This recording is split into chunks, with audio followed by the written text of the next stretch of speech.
Let me bring to order our Charter Commission meeting for today. Before we approve the agenda, I want to read it because it's a little bit different so that it's on the record. Our first session today will be from Dr. Eve Kamey, who's going to talk about school turnaround. Then our second session will be with Dr. Steve Canavero, who is going to discuss, some of the background of charter commissions and gives a little history and then bring it down so it applies to what we're doing here in Tennessee.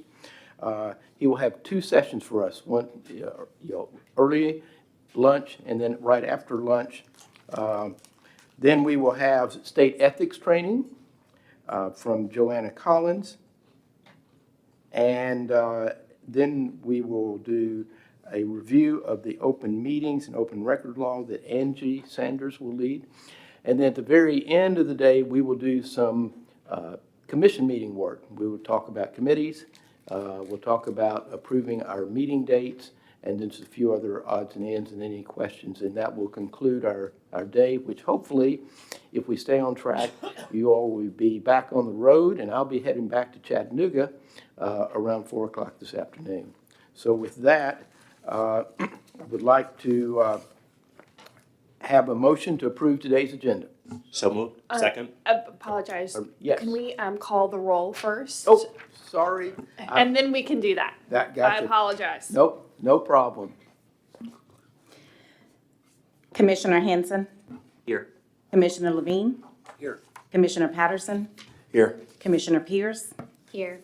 Commissioner Cisnet, Here. Commissioner Smith, Here. Commissioner Tucker, Here. Vice Chair Richards, Here. Chairman Griscom. Here. Well, I almost got it right this morning. Thank you. Okay, so we have a motion and a second to approve today's agenda. Any other discussion? All those in favor say aye. Aye. Opposed, no. Ayes have it. Thank you very much.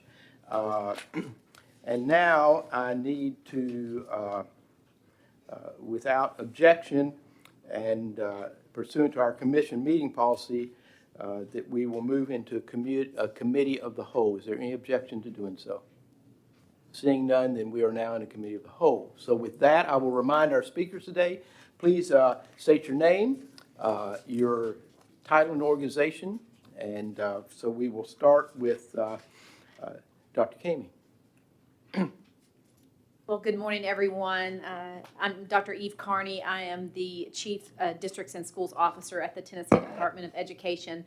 Appreciate the opportunity to be back with you again this morning. I moved over here not because I don't love good company, but I thought it was easier to see most of you from this angle.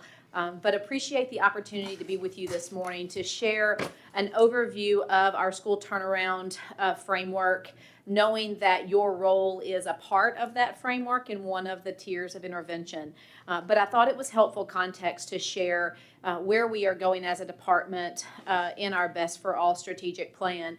I wanted to make sure also with this morning I leave time for questions because I know you will have questions. I think we need to make sure that you all are clear on kind of where we are going, and then how your work will intersect with that.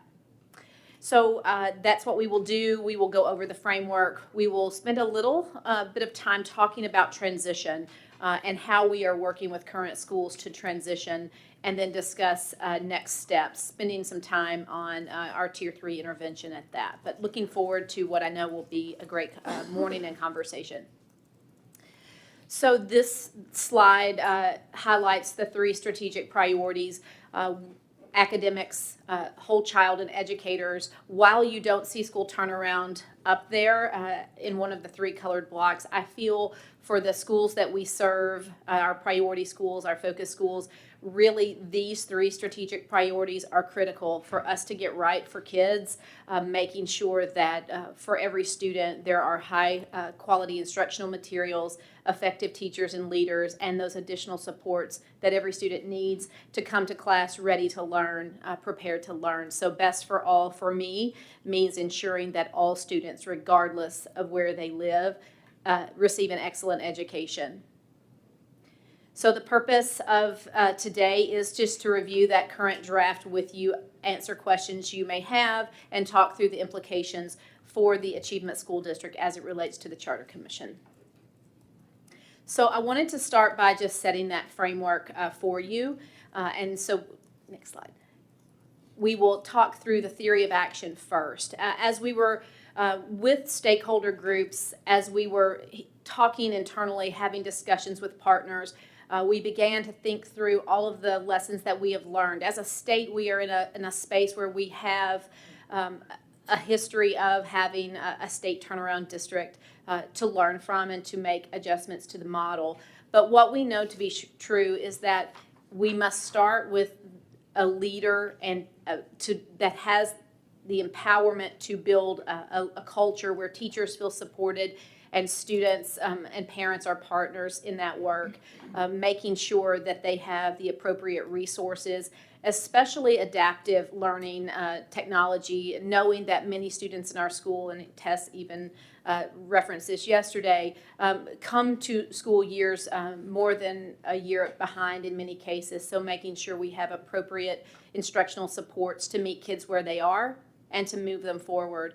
Investing in teachers, knowing that we have to get the people right in the building, whether that's the leader of the building or the teacher in front of kids, ensuring that we are staffing our schools with the highest quality teacher and leader, making sure that data drives our decisions, and so it's not someone's opinion or gut instinct about what needs to happen here, but things that we look across multiple points of data to make those real-time decisions, knowing that if we get the leader, the materials, the teachers, the data right, that we will support students in growing academically across our priority schools. So when we thought about the framework and what was guiding us, we felt strongly, this is kind of the push and pull for me. We know and research supports that turnaround takes time, 5-7 years, sometimes longer. It is also, on the other side of that, the most urgent work that we do at the department. Students are in these schools today. They are in desks today, and they do not sit still while we figure this out. And so it's very urgent work, but it's also very thoughtful work and work that we have to continue to push and move forward on for the sake of students. We know that the community must play an active role in the long-term development of a model that ensures that, and I said this before, like 10 years from now, we're not talking about the same set of schools. We know that, and our guiding principle is that the longer a school is identified as a priority school, the role of the department must change. It must become more prescriptive and more intensive. Knowing that we need the necessary intervention of the Achievement School District, acknowledging that it will look different going forward, but that it's still a necessary component in the overarching framework. And finally, this is the long game. There is no short-term fix. There is no silver bullet. This takes discipline, consistency, collaboration, I should add that, and just really clear structures to support lasting improvement in schools. So this is the model. The request was to simplify. We heard from a number of stakeholders that the model was very complicated that was originally submitted in our ESSA plan. And I will own the fact that I was one of the authors of that and developed it, because I do feel like it's not simple. However, when we think about how families and parents and communities are looking at the data, we needed a more simplified model to discuss what's happening across our schools. And so the framework looks like this. At the bottom, you see focus schools. These are schools who have student groups who are underperforming. So it could be that the overall school is doing better. However, individual student groups are performing at very low levels. Some even, if it were its own school, would be in the bottom 5%. So those are schools that are not priority yet, but if we don't move toward support, they will become the next list of schools. So starting with the orange, that would be Tier 1, and we call that improvement. We'll walk through a little more detail in a moment.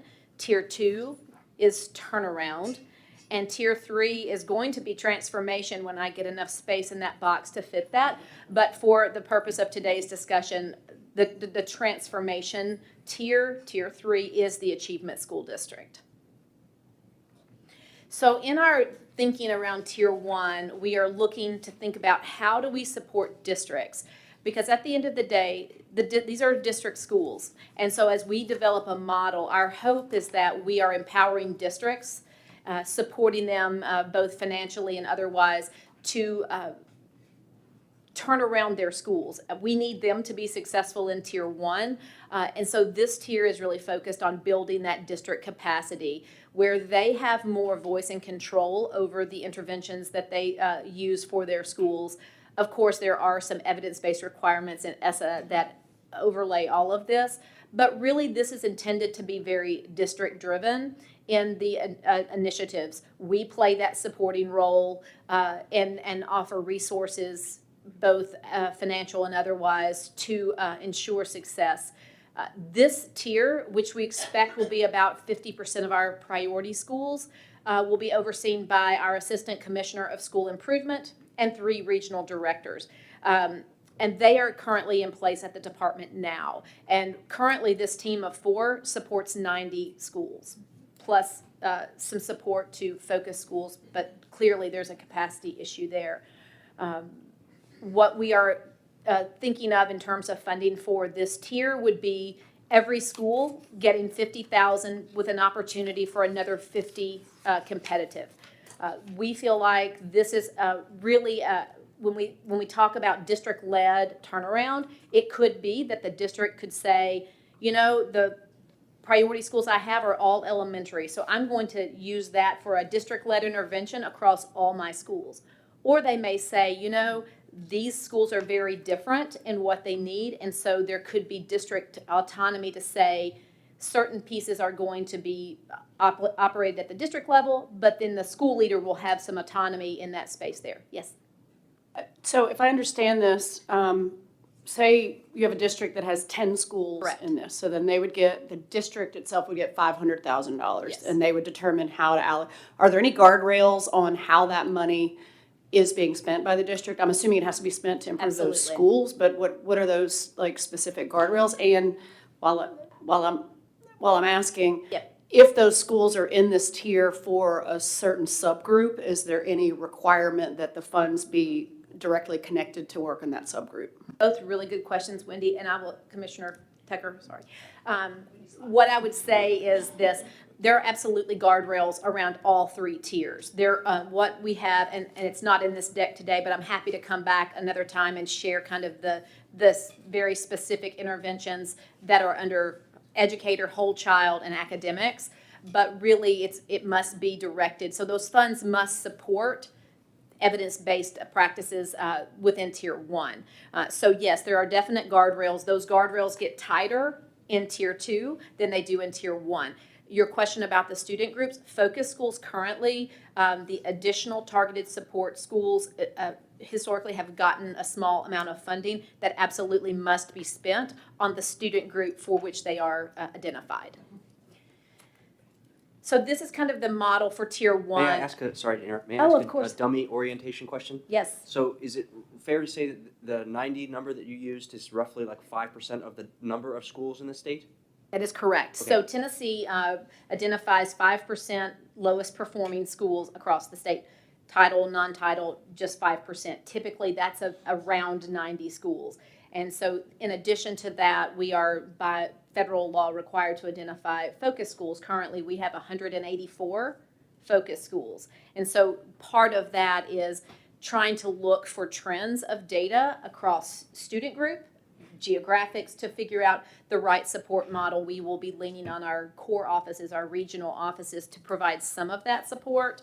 However, what we know is that there are pockets around the state of some are universal, but some are very kind of isolated, so trying to develop a model for that. But 90 typically is the number of priority schools that we are serving. Those are identified once every 3 years. However, a school can exit priority status every year. They just come on the list once every 3 years, but have an opportunity to exit each year based on performance. Thank you. I should have clarified that. My apologies for not framing that on the front end. So tier one is about really trying to build up the district's capacity to sustain the work long-term. We hope that with the right levels of support, that many schools will exit priority status from this tier. However, if that is not, if we are not seeing data trending in the appropriate direction, we have the autonomy to move them into a higher tier, which would be tier two. Just quick question. Yes. So if they're in this tier and they get additional resources. Yes. And then they're privileged enough to get out of that tier, do they then lose those resources? So clearly, that is one of the issues we've talked about and referred to often as the funding cliff that happens. So what's the incentive to get off the list if you lose funding?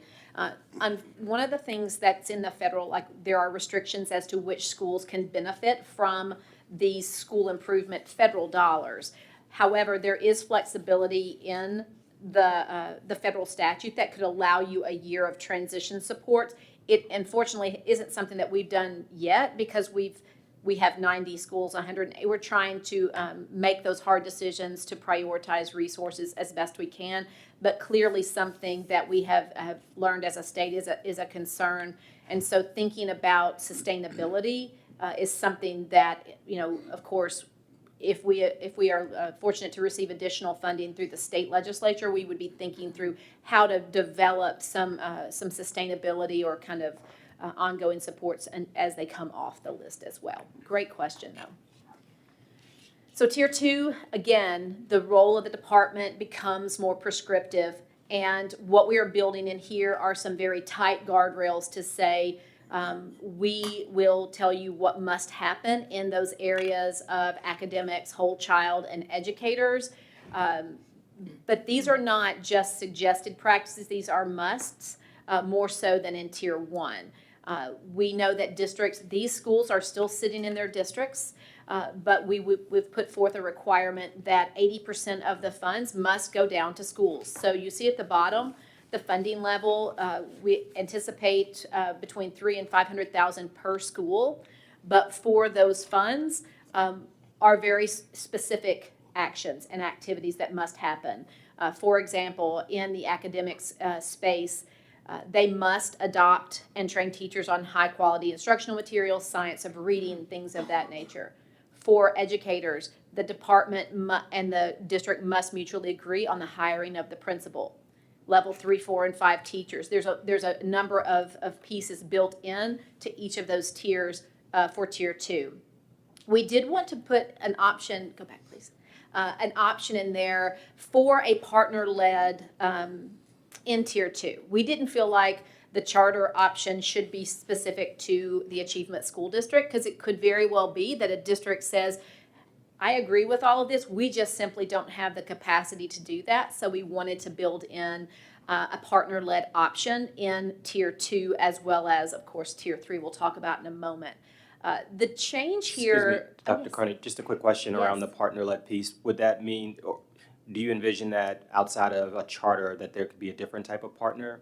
Potentially, yes. There could be a contract school, but again, that would be decided in partnership with the department, ensuring that it's a high-quality partner or provider. But typically, we were thinking if a district wanted to convert that to a charter school or seek a charter partner was our primary thinking there. Okay, thank you. You're welcome. One of the big changes we're making here in tier two, for as long as I've been at the department, which is almost 12 years, and watching kind of the evolution of the Achievement School District, historically it has been very separate from the other work that's happening at the agency, rather than kind of a progression of a step that may be necessary at some point. And so as we redeveloped this model, rather than having a separate superintendent just for the ASD, we will be seeking a state turnaround superintendent who will be charged with overseeing tiers 2 and 3. And the reason we felt that was important is at the end of the day, we want all schools to improve. And so we wanted a superintendent that was as invested in tier 2 success rather than building a portfolio just for the Achievement School District. So we are in the process of the solicitation for a search firm has gone out. It closed on the 14th, and we will be moving forward with the selection of that state turnaround superintendent. So this will be additional support for the 90 priority schools across the state. In addition, there will be 3 regional superintendents just focusing on Tier 2 and Tier 3. So just as a tier, we have 3 regional directors for Tier 1. We will have another 3 for Tiers 2 and the ASD. And our vision for this is that these superintendents are in these schools, are in these districts, and they're working with them such that should it become necessary to transition that school into the Achievement School District, the superintendent, the regional assistant regional superintendents will have been there. They will become familiar with the community, with the strengths of those buildings, and it will be more in partnership rather than in kind of the manner in which schools have entered the ASD in the past. Yes? So just like you talked about how schools would go, if they don't turn around, they go up a tier. Yes. Schools here, if they're successful, can go down a tier, or would they be out of this whole, or would it depend on their success? It would probably depend upon their success. Clearly, we know that this takes time, and so it may be that a school would stay in Tier 2. They're showing gains that it feels like the appropriate level of support, and they may stay in Tier 2 until they exit the priority list. It would really be if they are trending in the wrong direction that we would have discussions about taking the step to move them. And whose decision will that be ultimately on where, I mean, I'm asking because I think it's important to figure that piece out, but I'm also asking because if you're a district that's getting $500,000 in this turnaround space, and then suddenly you go down to the 50,000 or Sure. to no, and I get the sustainability, like you don't use that money to hire staff that That's you're right. then gonna lose, or, that's a big disincentive to get out of Understood. turnaround in some ways. Absolutely. And currently, we have schools that are funded annually at this level. So this is not something that's new. One of the things that is new in this model is that it's very prescriptive. But I do see your point about what's the incentive for getting off the list. And so part of what we will be considering is what does that step down or step out support be. I think what we will find is that many schools will probably, even within Tier 2, it could be an adjustment in their allocation as a step down before they exit the priority list. But those are the things that we are fleshing out as we speak about what that looks like. What in terms of funding, just for context, the current priority schools are supported by a 7% set aside of the state's Title I allocation, which means about $20 million a year, approximately, to support these 90 schools, as well as the focus schools that I mentioned earlier. So clearly that is, limited resources means those tougher decisions. We felt like with Tier 2, this is the place where we hope that the incentive is strong enough for districts to get this right so that they do not go into the ASD. Right, and theoretically, I mean, I think for the most part, they want to serve kids well too, Absolutely. right? I worry about the financial, like figuring out the math Yep. affecting, what happens with kids, but just to go back to my first question on who makes that decision, like who in this model makes the decision on this tier moving? So that would be done at the department, the state turnaround superintendent in consultation with me, in consultation with our assistant commissioner of school improvement, but also with input from the folks who are in districts. This is not something that I've never been one feels like I have all the answers. I don't. I think those are best informed in partnership, and so that would happen. We would obviously, have data informed decisions. There are lots of steps along the way in terms of mandate, like milestone visits for Tier 2. These superintendents will be in schools monthly. And so there will be lots of ongoing discussion in that space as we consider tier movement, knowing that 3 years from now we'll have another set of schools coming onto the list. So important to think those things through. And so, next slide. So this slide, I've been given a hard time about this slide. How much more could you fit on a single slide, but here it is. Starting at the top and working down, you'll notice as schools move from Tier 1 to 2 to 3, the funding increases, but the district's autonomy in those decisions decreases.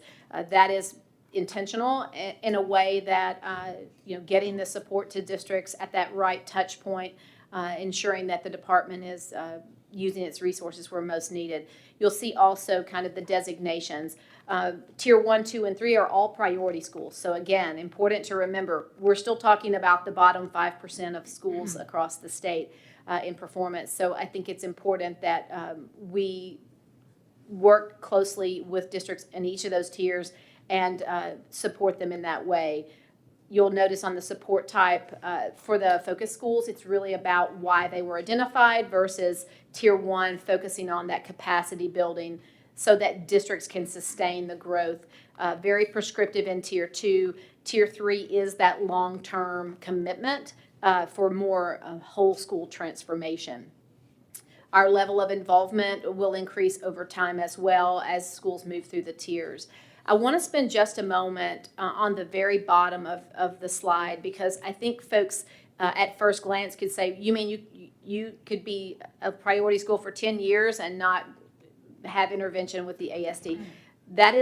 It is not a progression to say that a school will come into Tier 1, spend 3 years there, move into Tier 2, spend 6 years there, only to ultimately end in the Achievement School District. When the list is run in the fall of 21, we will place schools on these 3 tiers. Not everyone starts fresh at Tier 1. And there's a slide in a moment that we will look at some of those data indicators that will help to inform those decisions on tier placement. But then what we would be looking at annually is, are these the right place for these schools? Are we seeing the gains that we expect, knowing that as schools move up, there is the need to have that Tier 3 intervention where if districts, even with significant support financially and otherwise, are not able to turn those schools, then we will take that necessary step. But I did want to clarify that it's not automatic that every school is not starting into Tier 1 in that space. But I think you'll see when I show you a couple of the data indicators how that might work. So Tier 3 is the Achievement School District and the one that you will most likely have lots of questions about. As you all understand, this is a very crazy time right now in terms of the Achievement School District of budget season. I will share with you what I can share with you today, and I'm happy to come back and share additional detail in the weeks and months to come as those information become more public. The theory of change is a little bit different from the ASD than it is for school turnaround. You'll see some parallels, but really what we know is that we must identify, develop, and support, I would say, local leadership to create these cultures where teachers feel valued, kids feel safe, and are ready to learn. That is one thing that I feel like, having lived through the first almost decade of the Achievement School District, knowing that there are things that we got right and knowing that there are places where we absolutely can and must improve. Part of that is that local investment in teachers and leaders in the communities and kind of capitalizing on what is already happening in those communities as it relates to national and local partners. There's a lot of good work happening, and there's no need to reinvent the wheel for all of these pieces when there are others who care as deeply as I do and at the department for the success of these schools. So capitalizing on what is already working well, providing resources, continuous engagement. We've done 6 stakeholder sessions in the fall, 4 more in January. We have 6 more scheduled for April, as well as ongoing meetings with stakeholders to get input and making sure that this work is absolutely grounded in community. But knowing that it takes time to build trust, it takes time to mend what didn't work, and owning the fact that we must evolve for the sake of getting this right for kids. We know and learn that despite the best of intentions, that the ASD grew very quickly and demand outpaced supply, and as such, we did not see the success to scale that we had wanted or anticipated. And as a department, we must own that. I must own that and move forward basing our decisions on lessons learned. We know that it was a model that was too large to be effective at that time, that community voice must be part of that, as well as utilizing that local talent and partnership. I mentioned earlier, turnaround is not an easy thing. It is a very challenging body of work, even as we continue those ongoing discussions of trying to attract high-quality operators. Many of those really, it's harder to find partners who want to do turnaround. It's very challenging work, as you might expect. So Dr. Carney, Yes. and let me, for the record, because I couldn't read my own writing, it's Dr. Carney. Yes, So sir. I went, No problem. where does a local school district fit into this? At what point, when I look at your fourth bullet, local talent partnership, does that also include, like, take Chattanooga, the Hamilton County school system would be involved at some point, trying to figure out, is there a partnership role there? Because I know the model in Chattanooga is different. It's a different model than was in other parts of the state. So Yes. can you help me understand, that role? And at some point, are you trying to help get that school district in a position where they are able to step in and have more of a role? I'm actually glad that you mentioned that, because I will say that what the department has been partnering with Hamilton County to do in their partnership network probably would be more of a tier 2 intervention. So our work and our involvement with districts is probably in that tier 2 space, very ongoing engagement with district leadership to turn around schools.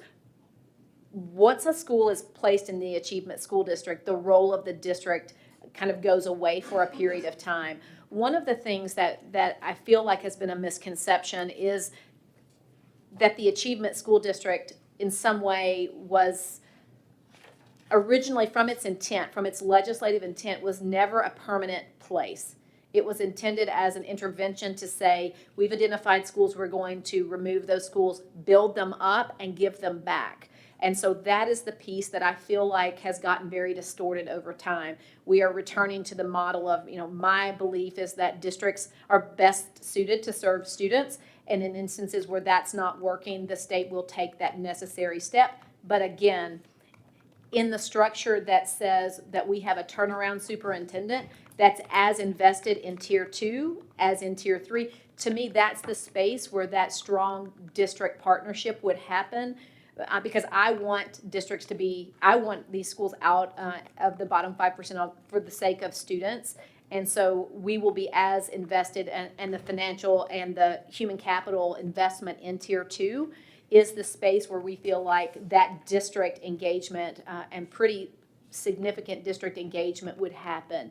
But once it moves into the achievement school district, at least for the period of time that it is in the achievement school district, the district would not play a primary role in that space.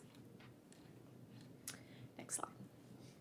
So again, this is that necessary intervention for schools that after extensive levels of funding support, haven't seen the student growth that we would want to see. We understand, and it was helpful walking through Tessa's presentation yesterday, to say that we are looking for growth. We want to see students improving and knowing that level takes time.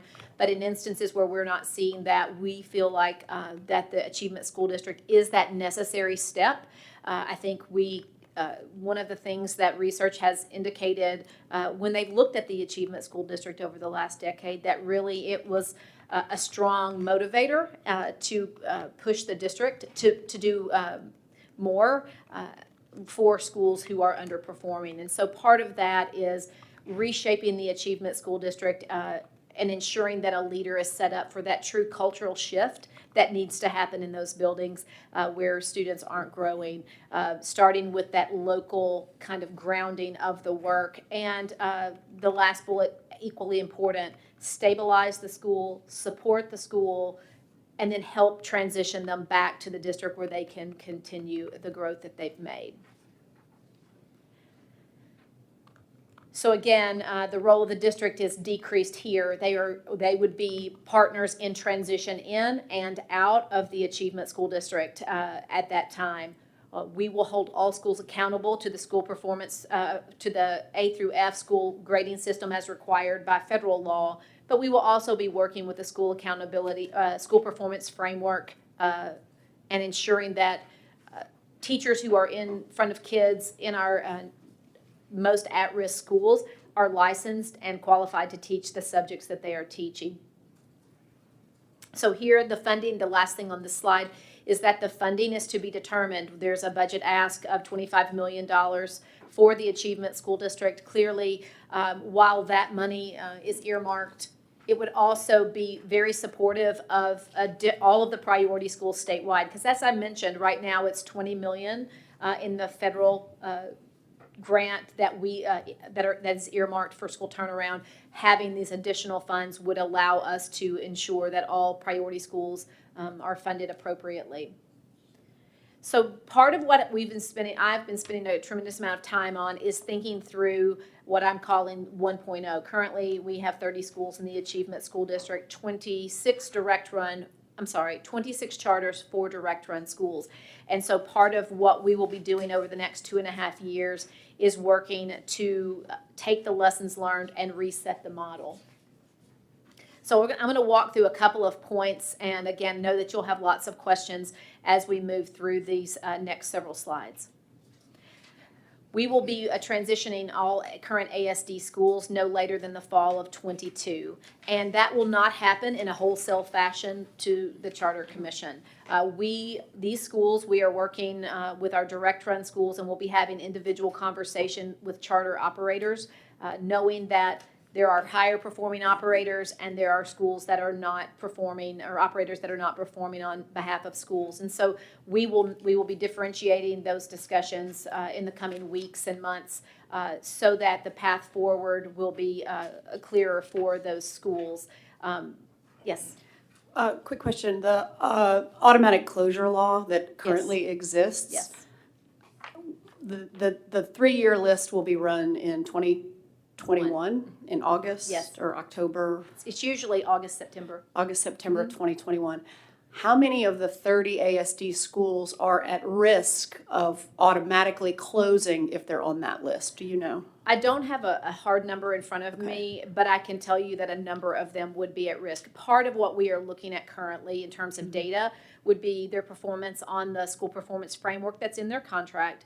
We're looking at TVOS growth, but we're also looking at where they are currently performing as it relates to that 5%, to know that if they are identified as on 2 consecutive lists, that would be automatic closure. I don't have that number. I'm happy to look at and get back with you on that, but there are several that would be in that space. Okay, so the number by August 2021 could be significantly, I mean, I don't want any schools to fail, but it could be a lower number of schools that are even going through this process. That is correct, but we are starting those conversations again with higher performing charter schools, with individual discussions with operators on the lower performing schools, and knowing that the path forward is not the same for all of those.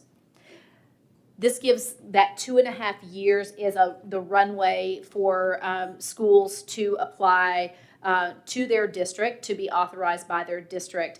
Currently, as you all are the appellate approval body for these schools, this would occur should they apply to their district, and there's a slide that walks us through that. But on the appeal would come to you as the appellate authorizer. We are working with individual operators. We've had discussions with them as a group and school visits, as well as we will have individual discussions with them in the weeks to come. And we are working on a framework of transition. And part of that would be for higher performing schools, making sure that there's a memorandum of understanding that in some way says to the home district, these are the conditions under which they were successful, and these are the conditions that we would like to see if they were to return to your district. So for example, facilities, authorizer fee, zoning. In some of our schools, they are the zoned school, and making sure that they're allowed to keep the students that they are currently serving, funding, et cetera, levels of autonomy, the things that you see listed here. Those are things that are happening as we speak, and again, I'm happy to come back as I can to discuss that piece further. So the school performance framework has been part of the agreement since inception, and we will be and have been working, and on completing that framework. I will own that over the past couple of years, they have not been held accountable to it from the ASE leadership. And again, we have to own that part, but know that that has always been part of their agreement, and they have always been aware of it. But it's similar to what Tess shared yesterday. There are academic indicators, there are organizational health indicators, as well as financial indicators. We will be having those discussions, and we are going to adopt and adapt the State Board Charter Commission School Performance Framework as we reset the Achievement School District. Dr. Carney, may I ask you a question here? You just said a minute ago that some of this has not necessarily been handled the right way. They're not fully aware of some of the shortcomings. I mean, I'm trying to paraphrase what you said. So as you're doing these reviews, will you all, as you're walking through, sort of help them understand where those shortfalls have been, so that if it comes to us, this isn't the first time that they're hearing that there were issues here, that we're building off of information that's been shared with them ahead of time, where they realize that maybe we weren't as diligent.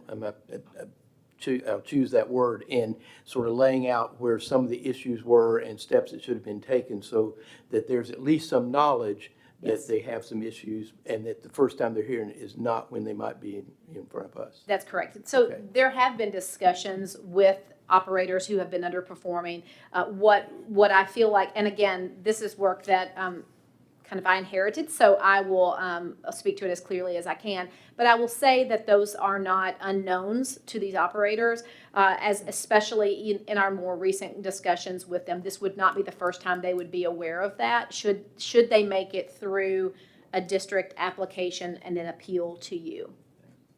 So I just want to follow up on that because I had some of the same questions. So if I'm understanding what you're saying, Tess yesterday went through what the state board, the rubric that the state board Yes. uses to evaluate their schools, and talked about if there are does not meets or below, whatever the terminology was, that there are steps to be taken, interventions that are being taken. So Correct. what you're saying is that there wasn't any sort of, they knew they were failing kids, if they were failing kids, Correct. but the rubric wasn't necessarily followed, and follow-up and intervention and oversight didn't happen as a result, right? Is that? There were no corrective steps, Okay. to my knowledge. Okay. And again, I've just had this work for a Right, little bit of right, right. time. And we're not But to my- blaming. No, but I just would say, to my knowledge, they were not given like a plan to correct some of the organizational pieces that may have not been at meets expectation. But the rubric has been, reviewed with them, and part of what they have been aware of since they signed their agreement, since they were authorized by the Achievement School District. So I guess our, as a commission moving forward, our lesson learned from that is to do it the way the state board has been Without a doing doubt, it. yes. Go through the rubric, make sure you're engaging with your schools, make sure you're supporting them, or require, doing some sort of corrective action to get them where they need to be. Correct. And then knowing that at the end of that is always other options. But yes, that would be my recommendation, as well as what Tess walked through would be what I would consider a best practice. Other questions here? But we felt like on that last bullet, kind of aligning with the school performance framework that you all will be using going forward makes sense. Should, in the future, should there be options for other schools to be served by the Charter Commission who were in the ASD, that would not be a huge shift for schools, and it feels like a tight alignment would be helpful in that space. Next. So the timeline you see here is kind of where we are. There's a tremendous amount of work kind of baked in here, and we are now kind of in the middle of the top row, but there's still so much engagement and work to be done. We will go back into communities in April to finalize tiers 1 and 2, and then do a deeper dive on tier 3, because one of the pieces of that is we felt it was important that the new leadership for the state turnaround superintendent would have some input and voice in some of those discussions. So that is going to happen in the spring and early summer, knowing that the framework will be finalized in the late summer and fall. But again, one of the commitments from me and for the teams that I lead is that the engagement is not just on the front end, but will absolutely be ongoing, at least quarterly, as we move into what I would call the reset of the Achievement School District in the next 2.5 years, but really one that we feel like for us to be successful, it must be done in partnership. It cannot be done from Nashville, but the model we are interested in building is one that could serve schools across the state if needed, not just in an isolated area. But it's important that we do that and take the steps and the time it needs to find those high-quality operators to assist in leading schools as the new list comes out and as we reset for the 22-23 school year. So Dr. Carney, may I ask you, is it appropriate as you're proceeding through this on a somewhat, regular basis, to share with us some type of just ongoing material, background material, so that we know progress being made, issues that you all may have been, are confronting, just so we've got that as knowledge, as so we can sort of watch, not to be in the middle of what you're doing, Sure. but just keep us informed as it's moving. I would be Is that- happy to do that. Thank you. I would be happy to do that. And I feel like the more we all, build kind of a common language, a common understanding, not only of kind of the structure and the framework, but really of the schools and the issues that we are seeing. Again, I want all schools to be success. I want the success regardless of whether they are an ASD school, whether they are operated by the Charter Commission or a district. That is important. And one of the things that's just going to happen with engagement, so I would be happy to do that. What you see here are some of the pieces on accountability, and again, federally we are mandated to ensure that every school is what it's called annual meaningful differentiation, and so that is in Tennessee A through F. We will utilize that here, but knowing that even within that school letter grade, there are a number of indicators in the accountability model that are captured there. But we also wanted to ensure that placement on tiers or movement of tiers was not just specific to that letter grade, because there are things that are important to consider, and that would be the number of times on the priority list, for example. I will say that we have schools in this state that have been on the state's list since 2001. So I'm going to let that just sink in for a moment, because that's the one that kind of stops me in my tracks to think that is an entire educational experience of a child. We have schools in this state where every school in the feeder pattern is a priority school. And so the importance of what you do and the importance of having high quality options for students is critical. And so I absolutely will do what is needed to support you, to support ensuring that students have high quality options. So as we think about where we place a school, those are things that we would consider. We also want to talk about, like, how are they retaining effective teachers? Are they keeping those level 3, 4, and 5 teachers? Not to inundate you, but we have a school, a priority school, that from one year to the next year, only 5 adults who were there the prior year returned the next year. That's not just teachers, that's janitors, 5 adults. That's a full reset for kids. When you think about the importance and the stability that schools offer kids, that is an important factor as we think about how we support schools.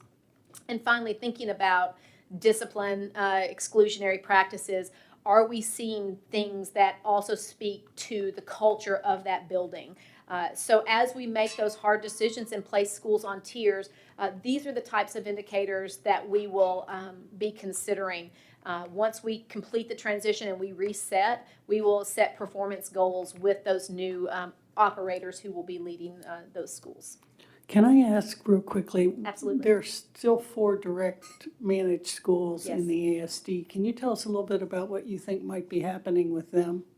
So we, in the same way that we are talking about a reset with charters, we will be doing the same thing with the direct run schools. We are in talking with Shelby County currently about those schools to ensure a couple of things. That number one, kids are supported in the transition, that the adults are supported in transition, that any type of transition supports that would be needed academically or otherwise are provided, and that we want to ensure that in any type of transition that may occur, that students are either going to the same or a higher performing school. those are the types of things. But that's also something that's kind of happening in the next, right now. So as I come back, I can share more in the future, but clearly lots of moving parts, both in our office, in our districts, but also, in the department more broadly. Dr. Carney, sorry. Could you share maybe what types of supports you imagine will be given to students with special needs? I know, particularly in the turnaround environment, there's not a lot of funding that goes toward special needs populations, and so that allows problems to persist. Can you speak of maybe some sort of intervention or funding mechanism that you see that could address that issue? So I know that especially with charter operators in the Achievement School District, there has been concerns about funding for students with disabilities. There's a different funding model within ASD than exists in a traditional district space.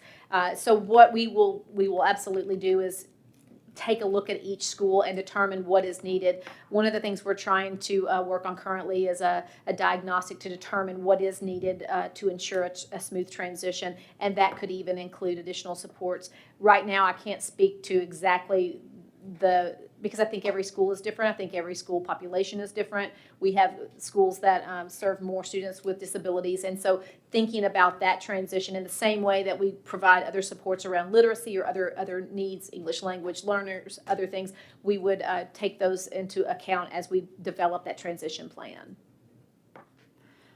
I should have asked that question. That was a great question. So I just want to quickly, you talked a lot, we talk a lot about the schools and the number of schools and schools moving, and I want to channel my good friend Mike Edwards from the state board, and I want to look at kids. Yep. Do you have a number of how many students we're talking about that are in these schools that we're So there are discussing? 906 students in the direct run schools currently.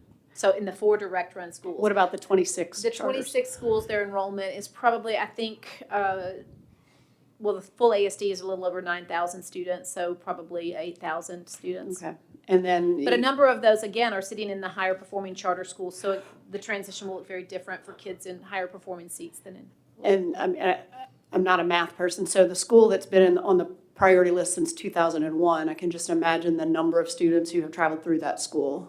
Right. And continue to travel through. So, and I'm assuming that school hasn't been automatically closed because that law came into effect. That school is not currently in the Achievement School District.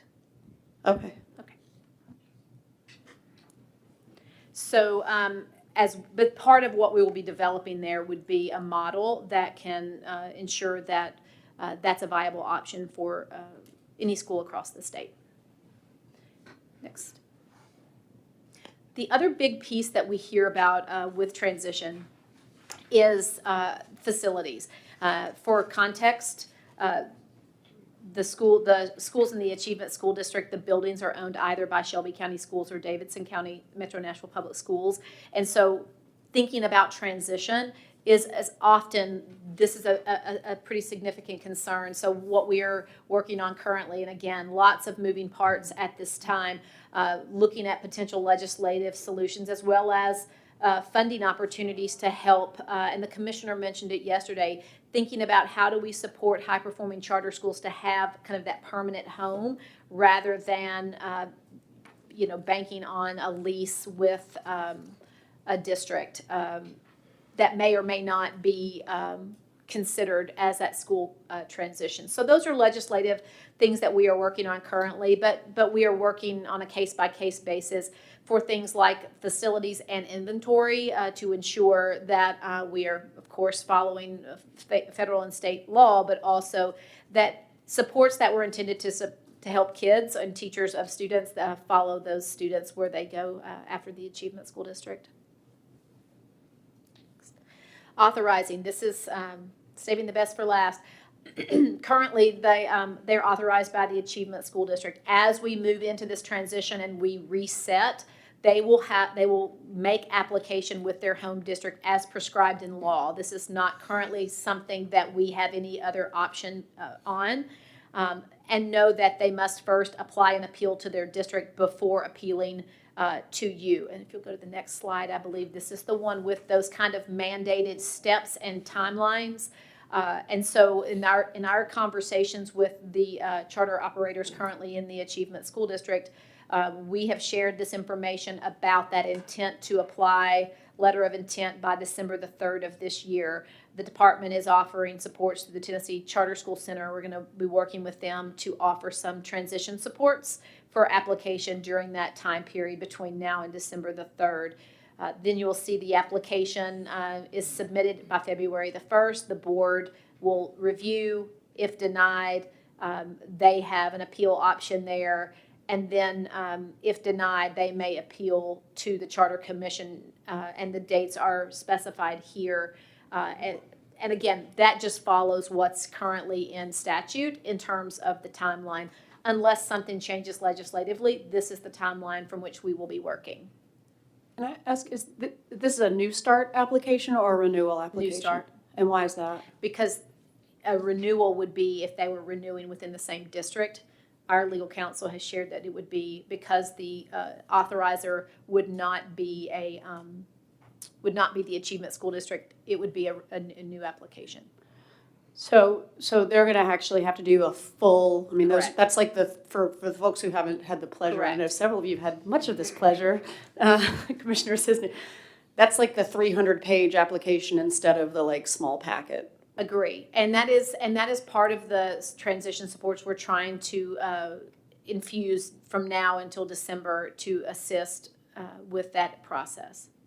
Okay, and you're saying that your legal counsel, I mean, my concern is these are schools that are struggling already. And Yes. so they're gonna, I mean, it takes, usually nobody's running a school when they're creating that application. It's like a 2-year, at least 1 year process. So I am concerned that we're putting a huge burden on these schools to have to apply, which is gonna set them up to be denied, which is gonna set us up on de novo review of these new starts, which is looks like a train wreck to me. Sure. I can understand your comment there, and it was one of the things that we went back and forth about, like, because the authorizer would be changing was the rationale behind the new application. But it's something that I'm happy to go back to him again on and let's talk further about, because to me, I want to make sure that we're not putting an undue burden, but that we're also doing our due diligence knowing that ultimately, if it comes to you, we have done our due diligence in preparing that application fully for you. But I'm happy to double check and get back with you all on that. And I share Commissioner Tucker's concerns. And in addition to that, I have a wondering around, these schools are already in the bottom 5%. Correct. Working their way to get out. I really appreciate what was emphasized in the beginning, that this is a long game. This isn't you turn around in 5 years. It's Right. statistically impossible, right? And Right. so I can't imagine that a school applying as a fresh start to a district with a bottom 5% performance history, right, of schools they've inherited, would stand a chance getting a school approved, which then again puts the pressure on us to approve a school with those same standards around a fresh start versus a renewal. Yeah, I see what you're saying.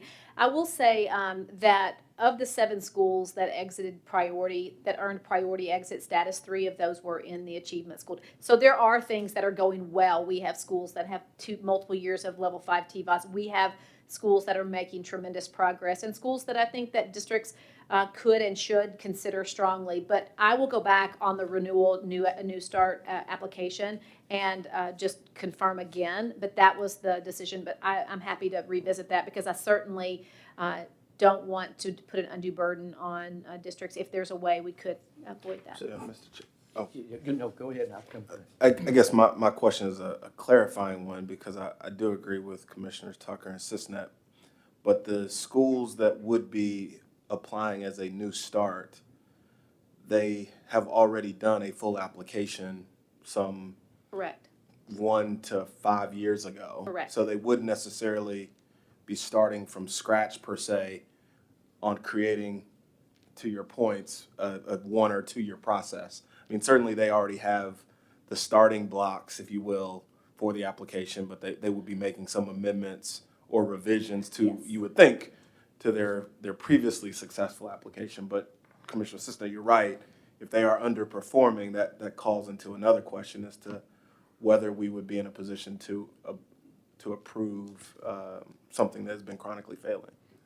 So I'm learning this because these are people who've been involved in it. So my question is there any way, because I've seen in my home county some of the applications and Yes. things you have to do.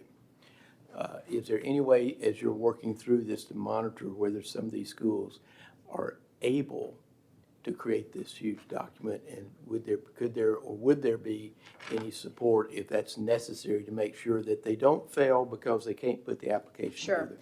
They fail because of the reasons that when you look at it, but it's not because they didn't know how to actually get all the material together. Right, and that's really the partnership that we're in the process of working with the Tennessee Charter School Center for that application support and ensuring that a higher performing charter school would have time for application assistance between now and December to help support the development of that application.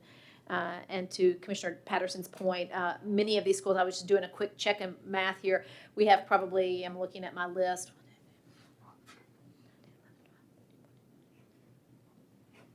We have probably 21 schools that have 4 or more years left on their current charter, so it's not something that was done 8 or 9 years ago. It was something more recent, so I do think they would have some of that foundational pieces in place. So there's a template, right, that they use. Does that template, does that match the process that we're looking to do here with these current schools who are struggling, right? They clearly, the application that they completed and that was approved, Yeah. I would be willing to bet none of them have met the metrics that they said they were going to meet in that application, or they wouldn't be still on the priority list. So does the template that they're going to be asked to complete that stands now, does it match this situation, or is it just It's not like, a revised template to Okay. align to this specific Okay. situation, no. So I would think we would at least, if we're going to do it this way, they're going to need some sort of revision so that it matches what they're trying to do. Otherwise, they're trying to fit a round peg in a square hole and run a school and explain. I mean, if I have completed an application and, and I've read plenty of those applications and you promise the world, right? Or you at least have really high expectations because that's why you're applying for a charter.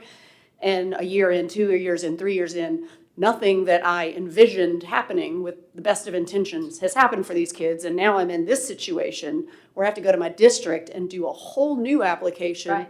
where you can use the old one, but you're gonna have to do a lot of explaining, like none of this happened, so why would we believe that, like why would you use that? You're gonna have to come up with something new.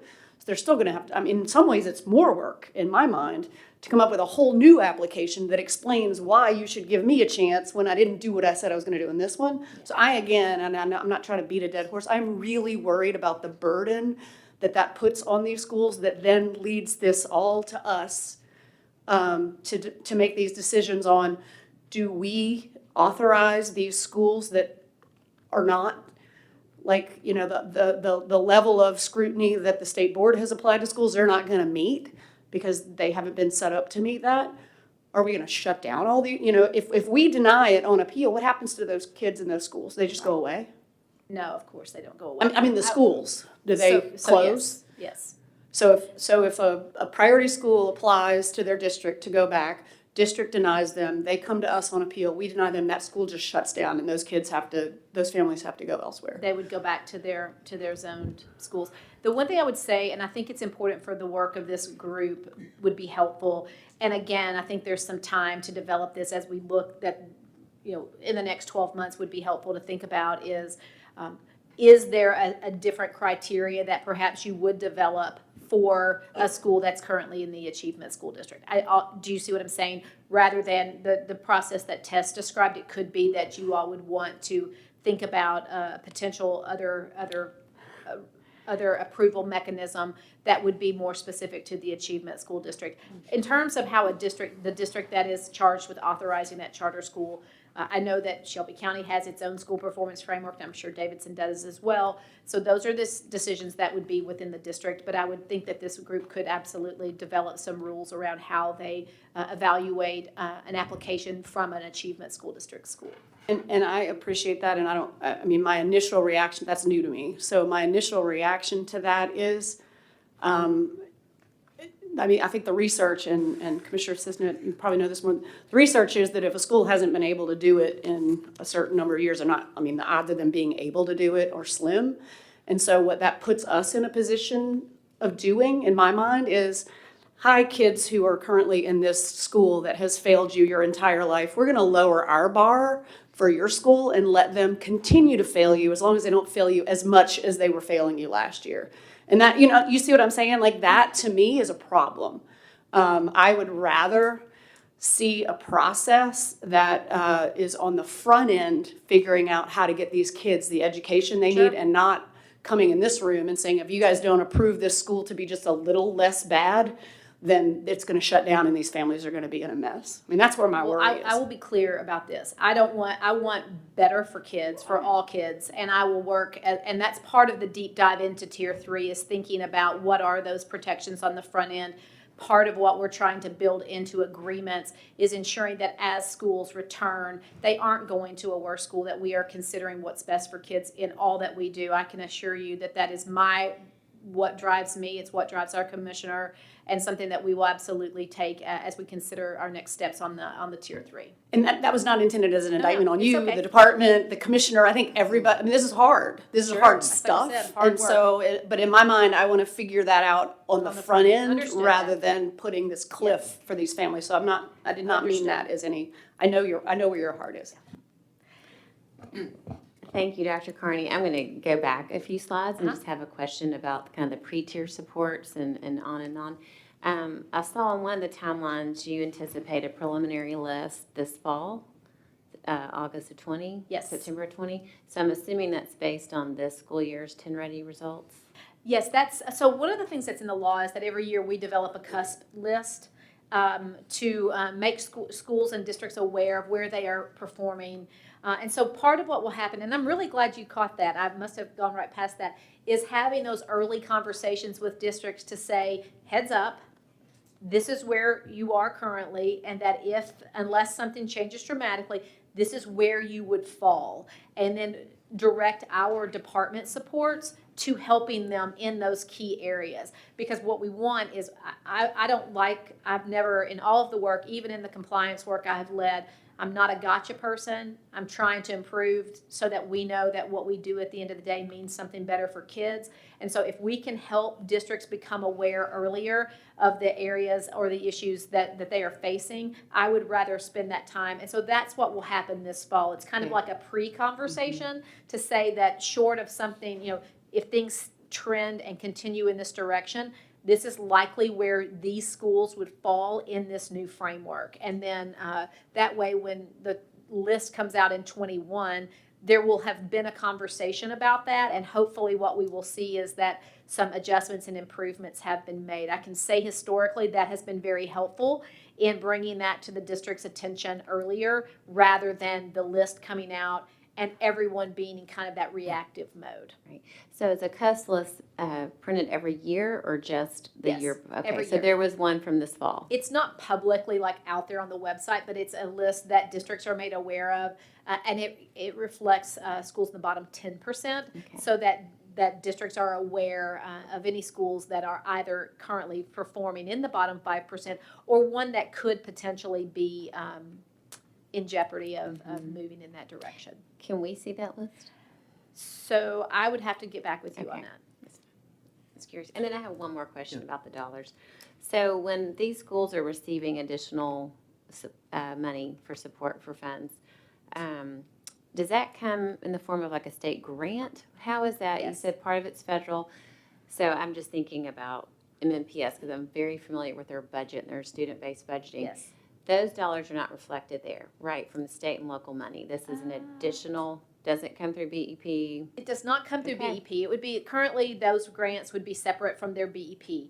I can say that in my work with MMPS, I have seen what I would call competitive grant dollars or supplemental grant dollars reflected in their student-based or school-based budgeting documents. So, but it would be an award to a district on behalf of a subset of schools. They would make application and detail from a comprehensive needs assessment how they are, what are the prioritized needs, and then how these funds are going to address those prioritized needs.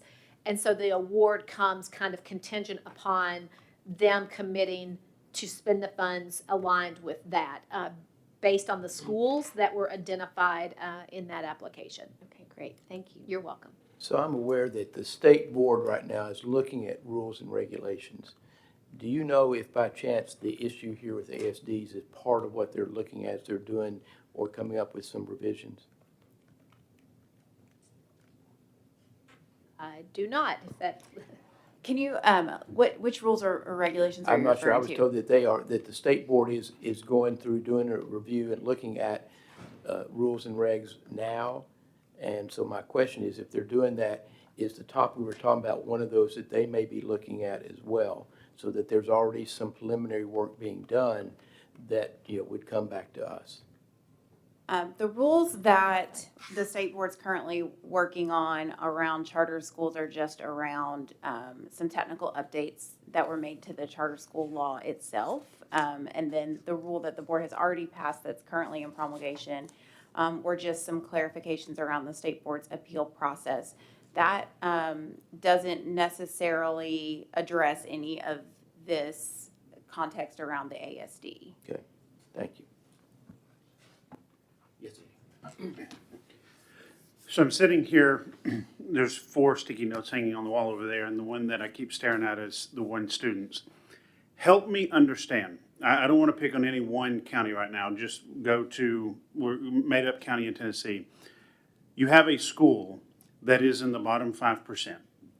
They move into the ASD. It can be a charter school that takes over a failing school to turn it around. It could stay with the LEA. It could end up with the DOE. If they don't perform and they close, we've now closed that zoned school for those kids. Where do those kids actually go? Did the school system rezone the kids? so let me say this. So within this span of priority schools, we mentioned the number 90. We anticipate probably 15 to 20-ish, low 20s schools to be served by the Achievement School District, which means the other 70 are being served in their districts, right? So that could be a traditional school, that could be a charter school that the district authorizes. So within the ASD, there are currently 4 direct-run schools that we will be addressing in this reset. And then the model going forward would be more of a charter-centric model where a charter operator is potentially operating zones of schools across the state. Many places, it's very different school to school. In many places, a charter school is open enrollment. There are a couple of instances where the charter school is the zoned school. And so one of the things that I've seen in Memphis, for example, I know that Shelby County does an overlay for ASD schools so that they have a zone for every community in their district. The ASD is kind of underneath that, serving that same area. But that is something that most districts have established zones. There are a couple of instances where the charter school in the ASD is the zoned school for Memphis, but I can say that same is true, I believe, in Nashville, that Brick Church and Neely's Bend also are zoned schools. If that charter were to close, which that is not what I am saying, please understand, because that is not the issue, then Davidson County or MMPS, for example, would just reassume that same zone of school. Okay, so that leads me to my next question, which is the system couldn't fix it. The charter couldn't fix it. It's going back to the system. Why do we think this cycle is going to be broken? I mean, I feel like we're at that point. I'm kind of looking at that third leg. It feels like we're just keeping a cycle of it'll stay in the it'll stay with the system, end up again on the priority list, be taken back over. I mean, it's just a cycle that's never ending. What's the third leg to start fixing this? Well, I think what we've learned over the last decade is that there are certain things that need to be in place. There are certain things that we know that districts have gotten better at doing, things that we have learned, good and bad, in our running of the Achievement School District. I think we talk a lot about ensuring that you have the right leader in the building and investing in developing that right leader, attracting those higher quality teachers. We have to address that, and that would be in terms of mandating things like recruitment, retention, hiring bonuses, other working conditions that keep the right teachers in the building. ensuring that those wraparound supports, whether they happen from community or within that building, and that could be a social worker, counselors, other mental health supports, other pieces that are needed for those wraparound services. So trying to force districts in a way and the department in a way to address those necessary components. I think the one big thing that I have learned and have observed is that this can't happen because Nashville said so. It must happen with partnership in community, with parents, with other partners who care deeply about kids, who care about the success, knowing that that is the future of that community. And so thinking about how do we support those pieces better than we've done in the past. I will say that, I can think about places where it takes, once you get the right leader in the building, it's almost a magnet for those higher performing teachers, and they follow leaders. And when you look at the educator survey, they stay and they leave because of leadership. So making sure that as we address, push our resources, and some of the work that David Donaldson is leading at the department is thinking about how do we find that leader, support that leader so that he or she is ready to lead that school in what I would call more transformative work, almost a reset of the school, starting, with the earliest of grades and moving through. So, Dr. Carney, I'm not trying to Yep. end this. You can say there's a lot of interest here. You got a topic I think that for all of us we know is out there. Yes. But to keep us on time, Understood. I know you've got one more slide, and And I'm it's a sure quick- you would be willing, after you're done, to take other questions that commissioners might have. Of course, anytime. And I will say that I'm happy to get back on the agenda and come back and further the conversation. It's just, I hope that you'll understand that there are lots of pieces right now that I'm not in Absolutely. the I place would to share. think that there would be interest in having you on a future agenda pretty soon to carry this on. I appreciate your time already this morning. Apologize. I've already gotten you all off schedule, and it's just first thing in the morning. The last slide is really just one of information really quickly. As you know, part of all of this is grounded in our school accountability and district accountability models. I will be doing the updates to our ESSA plan to reflect this new framework. There will be opportunities for public comment and feedback on the actual ESSA amendment. But because we're pushing this out to the full reset in 22-23, we have plenty of time for that comment, and we will take that time to seek input on the amendment. But we will continue also locally within the state to identify areas where we need to address certain pieces of this in our state legislation as well. But hit the last one. I just want to say again, thank you for your time. My email is here. I'm always happy to talk with you. I'm always happy to come back and share additional information. This is kind of nebulous work, but it is work that is critically important to get right. And so I value you as a partner in ensuring that what we end up with are more higher performing seats for kids who may not otherwise have those opportunities. So thank you for your time today and for having me back on day 2. Thank you. Thank you, Dr. Carney, very much. So, Steve, if you are ready, we're going to turn to you and have you lead us through some workshop material, please. Start. Thank you. Thank you for being with us. Thank you, Chairman Griscom, Vice Chair Richards, and members of the commission. My name is Steve Canavero. I'm a senior advisor at WestEd. And WestEd is despite its name, a national not-for-profit. And we do a lot of work in professional development, technical assistance, and policy work, research evaluation type work across the nation. And I am absolutely thrilled to be here. In my sort of personal balance sheet with Tennessee, I have withdrawn more than I have given. I can tell you that. Over the years, with your former commissioners, your talented Commissioner Schwinn, your incredible staff, I've paid attention, I've read, I've picked their brains, and have brought a lot of that back to my work in the state of Nevada. So it's a thrill to be here, and just being able to support you and through the department has been, and I hope will be, a positive for you all over time.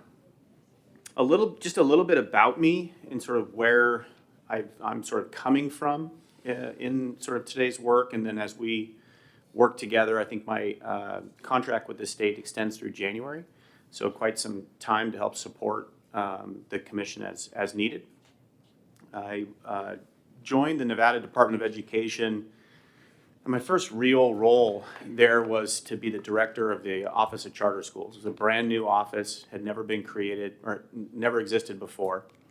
And at the time, our school districts sort of hung the no vacancy sign for charter applications at the time. A few of them had one or two, and that was sufficient from their perspective. Yet the demand from the community, the demand from the state to provide options, high quality options for kids existed. And so the State Board of Education stepped into that world, if you will, and said, okay, we will take up the law provided the opportunity for the State Board to be an authorizer of charter schools, in addition to school districts and higher ed institutions in Nevada. And the State Board said, okay, we'll do it. I had one person partially dedicated to do the work. That takes quite a few people to do the work. Not uncommon at the time in the sort of mid to late 2000s, where authorizing was a fairly new function and folks were trying to feel it out and figure it out on how to do it well. They recognized quickly, though, that it needed some additional leadership. And so in 2009, I started the Office for Charter Schools and supported the State Board in their work for authorizing. Almost immediately reached out to NACSA upon having the role and said, I need some help. And they do what they do. And they came and provided tremendous expertise and guidance and model policies, and many of the documents that you had the opportunity to pull down from the State Board were the very documents back in those early iterations of what we used in our state. About that time, Governor Sandoval was elected in our state, and he had a very deep interest in expanding opportunities for students, quality opportunities for students. Very similar to what I heard Governor Lee say yesterday. Governor Lee, I'm sure, is a fantastic leader, and Governor Sandoval was as well. And we responded by a request from his administration to, hey, let's modernize our charter school law. And so we did. And in 2011, we created a bipartisan effort, created a commission, very much like this, called the Nevada Charter School Authority. And no good deed goes unpunished. And so when the commission was created, he said, all right, it's your job to run it. And we had a lot of good things going, and we had some challenges, obviously, in standing up the commission. One of those was a very compressed timeline. So my founding board and I inherited a portfolio of charter schools, some of which needed to be intervened and closed, and others we needed to provide opportunities to grow. But we did so, and we inherited them within months of being created. So we didn't quite have the luxury of the runway that you have, which I'll speak to a little bit here. I did that work leading the commission for 3-4 years or so, and then transferred over to the department and then ultimately became the state superintendent. And left there just about a year ago now, as administration's changed. So been able to sort of be in the, prior to that, taught and led charter schools, but sort of seen charter schools from a variety of different perspectives and authorizers in a variety of perspectives over the course of that time. Part of my presentation today is sort of the presentation that I wish I would have given to my founding board or had the time to give to my founding board. That I think it may help in some of the discussion, and I hope that it may be viewed by you as sort of a landing pad for a lot of the various pieces and parts of the conversation that you've had up till today, and perhaps some of the thinking that you've gotten, some of your experience as a sort of a place to find some footing. I will kind of talk a little bit about sort of where you are sort of on the national map, sort of how, kind of authorizing 101, a little bit of a landscape analysis, just so you understand what else is happening out there, which I think is a real asset for you all going forward. There's lots of folks who you could lean on, and in addition to those that you've already authorized for the state to procure, but colleagues in other appointments that also serve in commissions across the country. I'm then going to get into a bit of what you do matters. And if you've ever sort of thought of this responsibility as sort of a passive responsibility, I know those that sit in these seats and have done this work in the past, it is not. And what you do very much matters in the lives of kids and communities. And we know more now than we ever have known before about those characteristics of authorizers who have strong portfolios of schools versus characteristics of authorizers that have an average performing portfolio of schools. I've also had the luxury to be on the NACSA board for the National Association of Charter School Authorizers board, I think my third or fourth term now, for quite some time. And so I'm going to bring in a little bit of that conversation. So not just the principles and standards conversation, but also sort of nuanced, this is what it actually looks like. And important sort of factors for you to consider and the subcommittee to consider as you're looking for leadership, as ways of sort of uncovering some characteristics of high quality that you seek to enable through the commission, and then have a leader who sees that similarly. Then want to kind of pick your brain. And this is not a finishing line. This is a starting line. So I don't anticipate getting to the ending point today. But I really think it's important to have a conversation about what you think needs to be true in terms of a broader vision for this entity, for the commission, and then talking about sort of your then lane. You've been authorized by the legislature to have a role. Fantastic.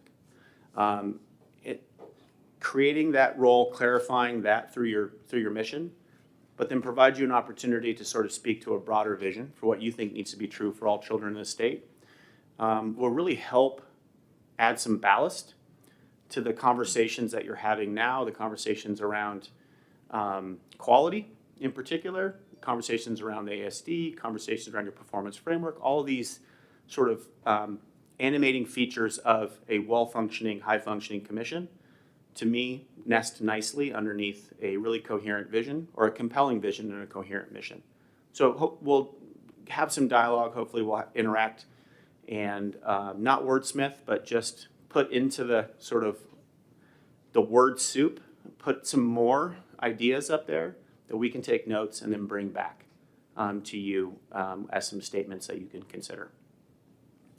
And then we'll just close like you got to start. So a little bit about tomorrow's topics and where we're going to head from here. I won't provide sort of the planning document for the next 30, 60, 90 days, but just give you a sense of what we think or what I think to be are some of the key sort of quick adoptions that you can make, key policy decisions that you'll be wrestling with early, that you'll need to stand up in advance of the timeline. And it's sort of organized as a sit and get, but I hope at any point, I don't need to tell you this, at any point you will, if it's acceptable to the chairman, that you'll just raise your hand, ask questions, and we can go back and forth. Some answers I'll know, and others I won't, but I'll do my best. Only thing the chairman will do is try to keep us on time, but I think that's an appropriate way to do it. Thank you. It's a wise, and we have plenty of time, and I don't anticipate using all of it, and just anticipate using as much of this as you need in order to continue to keep the ball moving forward. So authorizers, what does this look like across the nation? So we have now 45 states and the District of Columbia who have enacted legislation. West Virginia in 2019 was the most recent state to add enabling legislation to form charter schools. Obviously, if you've got charter schools, you need authorizers.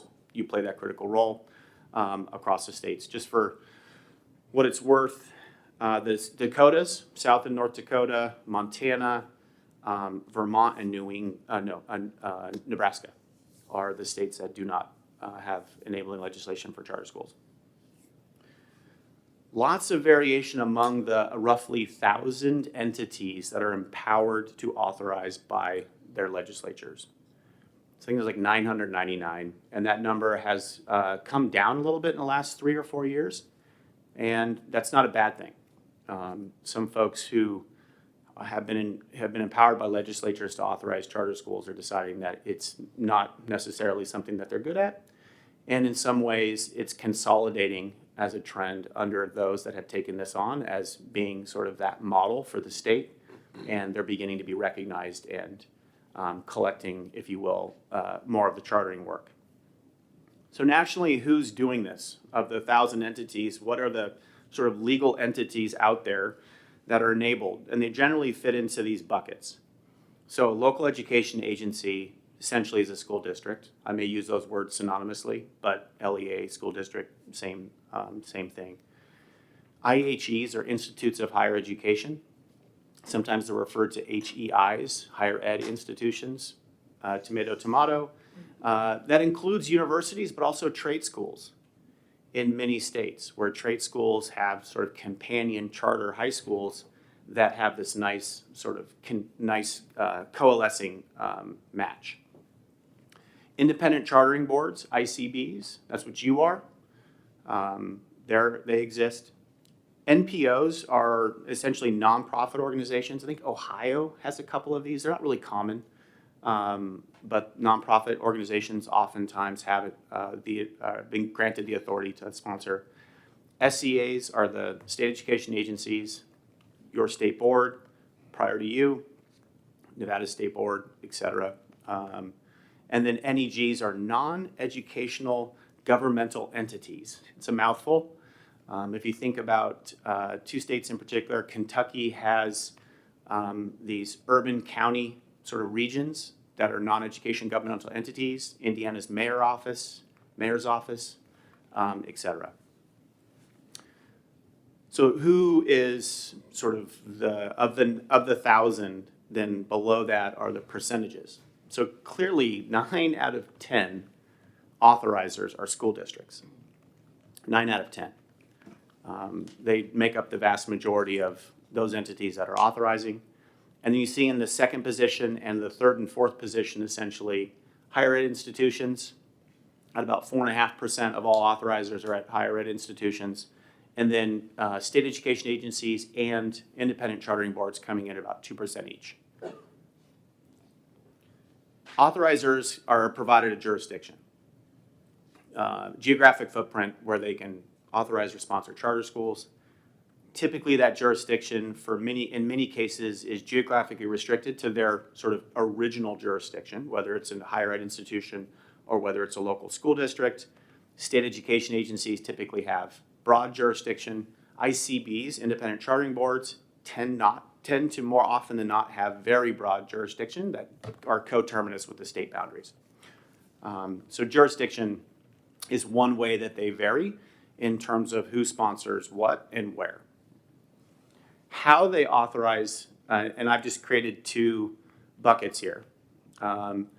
One way that these institutions authorize schools is by original, direct authorizing. Charter schools apply directly to you, or by appellate. And you're obviously an appellate body. So your lane is, and I've just checked with Tess on this before the presentation. To our knowledge, you are the only independent chartering board that is an appellate-only body. Prior to that, Illinois' Charter Commission was an appellate body. That went away in the last legislative session, and that responsibility went back to the state. So you have a narrow lane that you're empowered to then occupy by appellate. The scale of schools, and so this is how many schools does an authorizer sponsor? You see the vast majority are very, very small. 0 to 1, 501 of our authorizers out there across the country, that's about half, have none or one charter school. 8 have over 100. So you can see the concentration. Texas Education Agency is a good example. Hundreds of charter schools sponsored by TEA. So very high concentration, we call them sort of jumbo authorizers, where a single authorizer has a very, very big portfolio of schools, but the vast majority don't. And of course, they also vary in terms of their efficacy. Strong, average, or in some cases, weak portfolios. So you all, across the nation, why then this sort of policy and governance innovation around independent chartering boards? From my perspective, there's a tremendous, and in some cases still is, a growing frustration, or this was in response to a growing frustration within the communities and the charter school environment. That can be, like I said, the no vacancy sign, right, where school districts or other authorizers who are empowered by the legislature to authorize just simply were not accepting applications. Whether it was legal or not, they just weren't. They weren't open for business. And some of those reasons may be valid, others might just be political, whatever the reason was, they were just not accepting applications. Alternatively, some were just accepting too many and approving too many. So you had cases where there were just no opportunity, and other cases where I think you probably heard the old refrain from decades ago around the charter environment, 1,000 blooming flowers. Hey, you know what, let's just approve them. And at the end of the day, we're going to see how they work, and we're going to close the bad ones, and we're going to let the good ones continue. Well, what we understand to be true now is it's difficult to close a charter school, an underperforming charter school, even in the face of very compelling underperformance, to close the school. And so those flowers all just bloomed, and they just let them live. And of course, that's a grave risk to the charter sector and those that within the charter community and outside the charter community that wish to see high quality charter schools, and that's the specific intent behind the charter school law. Another was around accountability, where authorizers were doing the work. We were guilty of this early in our career at the state board in Nevada, where it was compliance. That's what we knew. Check the boxes, check it, yep, you did the process, and we were completely light on outcomes.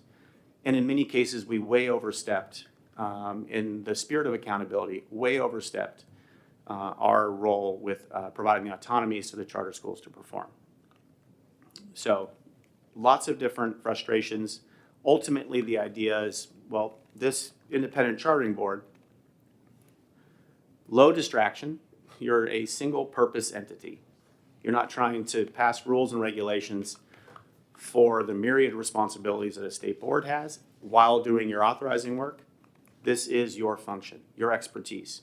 You can do this, it's your single purpose, and you can surround yourself with the expertise in order to get the work done, and you have the opportunity for scale. Now, during the conversation today, and I will pivot between two realities. One of those realities is the independent chartering board that has broad jurisdiction, broad opportunities beyond their appellate review to sponsor schools, just as a way to talk about the counterpoint versus the appellate responsibilities that you have. I think it's important to sort of identify both of those. But for independent chartering boards that have broader authority than appellate review, they then see their function and staff and scale at capacity very differently because they can actually achieve the sort of direct sponsorship. The other rationale behind the independent chartering boards is in an environment or a market where there are multiple authorizers, ensuring that there's one quality authorizer at the table. So what do I mean by that? In some state policy, the independent chartering board that is created is to serve not just as a high quality authorizer, but as a model to the other authorizers in the state. Now that's a lane you can occupy absent your appellate authority or if you did or did not have appellate authority. You can still be that model authorizer by adopting all of the fantastic models that have already been established for you by the state board, and then advancing that into the next generation, into the next thing, right? Continue to, as Chairman Patterson said, be the best.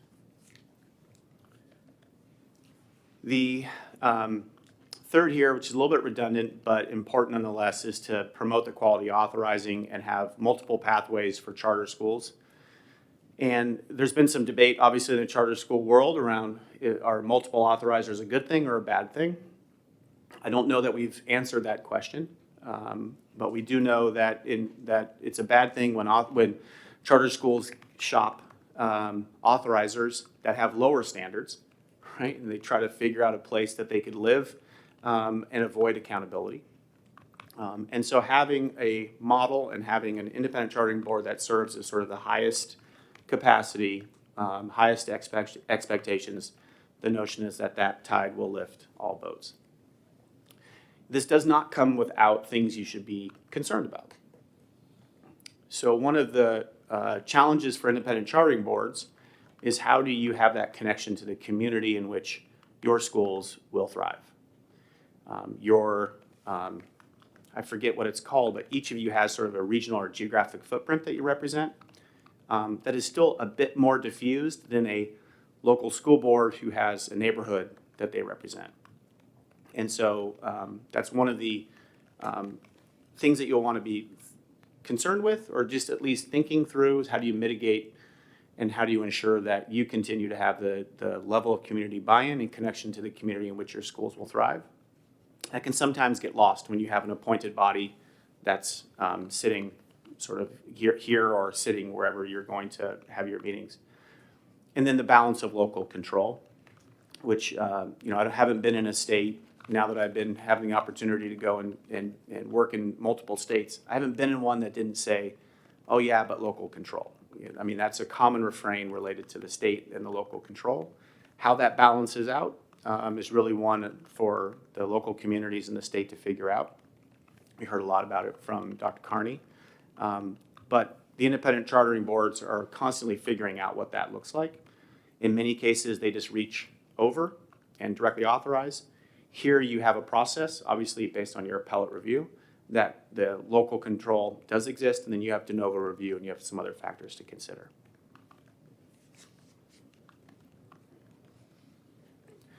Okay, so let's take a little bit of a deep dive into the independent chartering boards. Where are they? Who are they?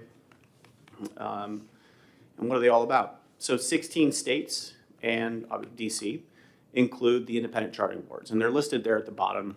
And hopefully this packet will just go into your binder and you can refer to it as you there's a lot here to talk about. As I referenced earlier, the majority of these have statewide jurisdiction and direct authorizing capacity. There are variations among them, and I've listed two here. One is you. You're an appellate-only entity at this point, and there are obviously others that have specific limitations. Oklahoma set up an independent chartering board, but only for virtual schools. So I think it was a model issue that they said, hey, if we have got virtual schools enrolling students from across the state, how do we govern sort of those programs or this program? And this was their particular answer. So there's a number of them. That number was 17, and then I as I referenced, Illinois moved their authority back to the state board.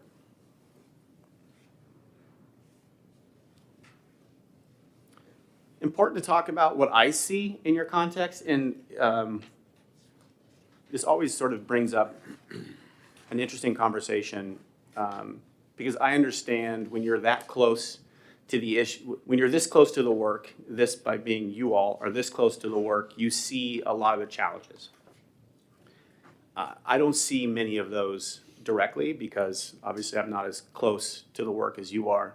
But from my perspective, you have a tremendous number of assets to build off. Like you are positioned in a really positive way to make an impact and to do the good work. And I've just listed some here that I see. Importantly, you've got a tradition of charter schools and quality authorizing. You have a tradition of this where you actually have like from parent groups and communities who are invested in this, and I understand that there's others that are not as invested in this or invested in trying to slow or whatever it might be. But you have a tradition of charter schools and quality authorizing. You had a state board who established many of the very policies that you'll need to establish, and quite frankly, you can just steal or, as we say, adopt their particular programs. It's not always true in many places that you have thriving schools and high-quality models to point to and to point out. Your law is mid-pack. So annually, laws are ranked by the National Alliance for Public Charter Schools, and your law is obviously 24th. It improved during this last legislative session for two reasons that I was able to pick up. One is the creation of this independent chartering board, which is identified now as sort of an emerging best practice. And also you have I'm going to call it the authorizer of authorizers. You have a state board who now has an interest in ensuring that the landscape of authorizers is of high quality, their annual report, et cetera. Some states have that provision, and the authorizer of authorizer actually can de-license, if that's a word, I don't know, they can remove an authorizer's ability to continue authorizing. Here, you have sort of an indirect path related to the authorizer fee.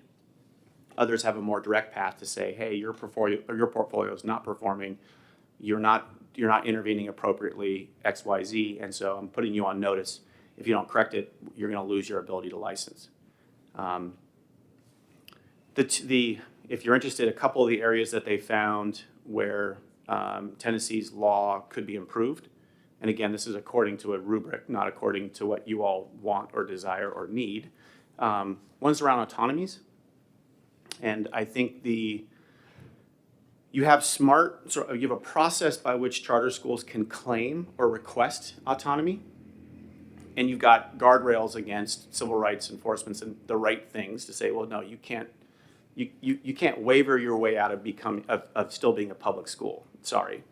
But I think what the Alliance is saying is that those aren't automatically provided. Instead, the charter school has to claim one or them at a time. I think that's what they're saying is one of the areas that could be improved. And the other is around equitable funding. And that I don't know much about in terms of the real numbers. You've got model policy and practice that's adopted by the state board. This will be sort of a common refrain through this discussion, but if it's there and you can bring it right across and adopt it, obviously with some minor changes to names and other nuance that needs to be adopted for the commission, it's an easy start. And it's a smart start. They've done a lot of, from what I can see, when I look at their guidance, when I look at their application, their rubric, their framework, intervention protocols, you've got the sort of what would be declared to be the sort of national models. You've got them here, already contextualized for the state board's work, that you could bring over and start. Doesn't mean that's where you finish, but that could be a great foundation upon which you build your commission. The quality authorizing standards, and I don't know if this is the right citation, but I just took it off of the actual standard 6.111. Okay, maybe it's right. Maybe if it's wrong, I apologize. But you're required to adopt the model, these quality authorizing standards. They're built off of the National Association of Charter School Authorizers, model principles and standards.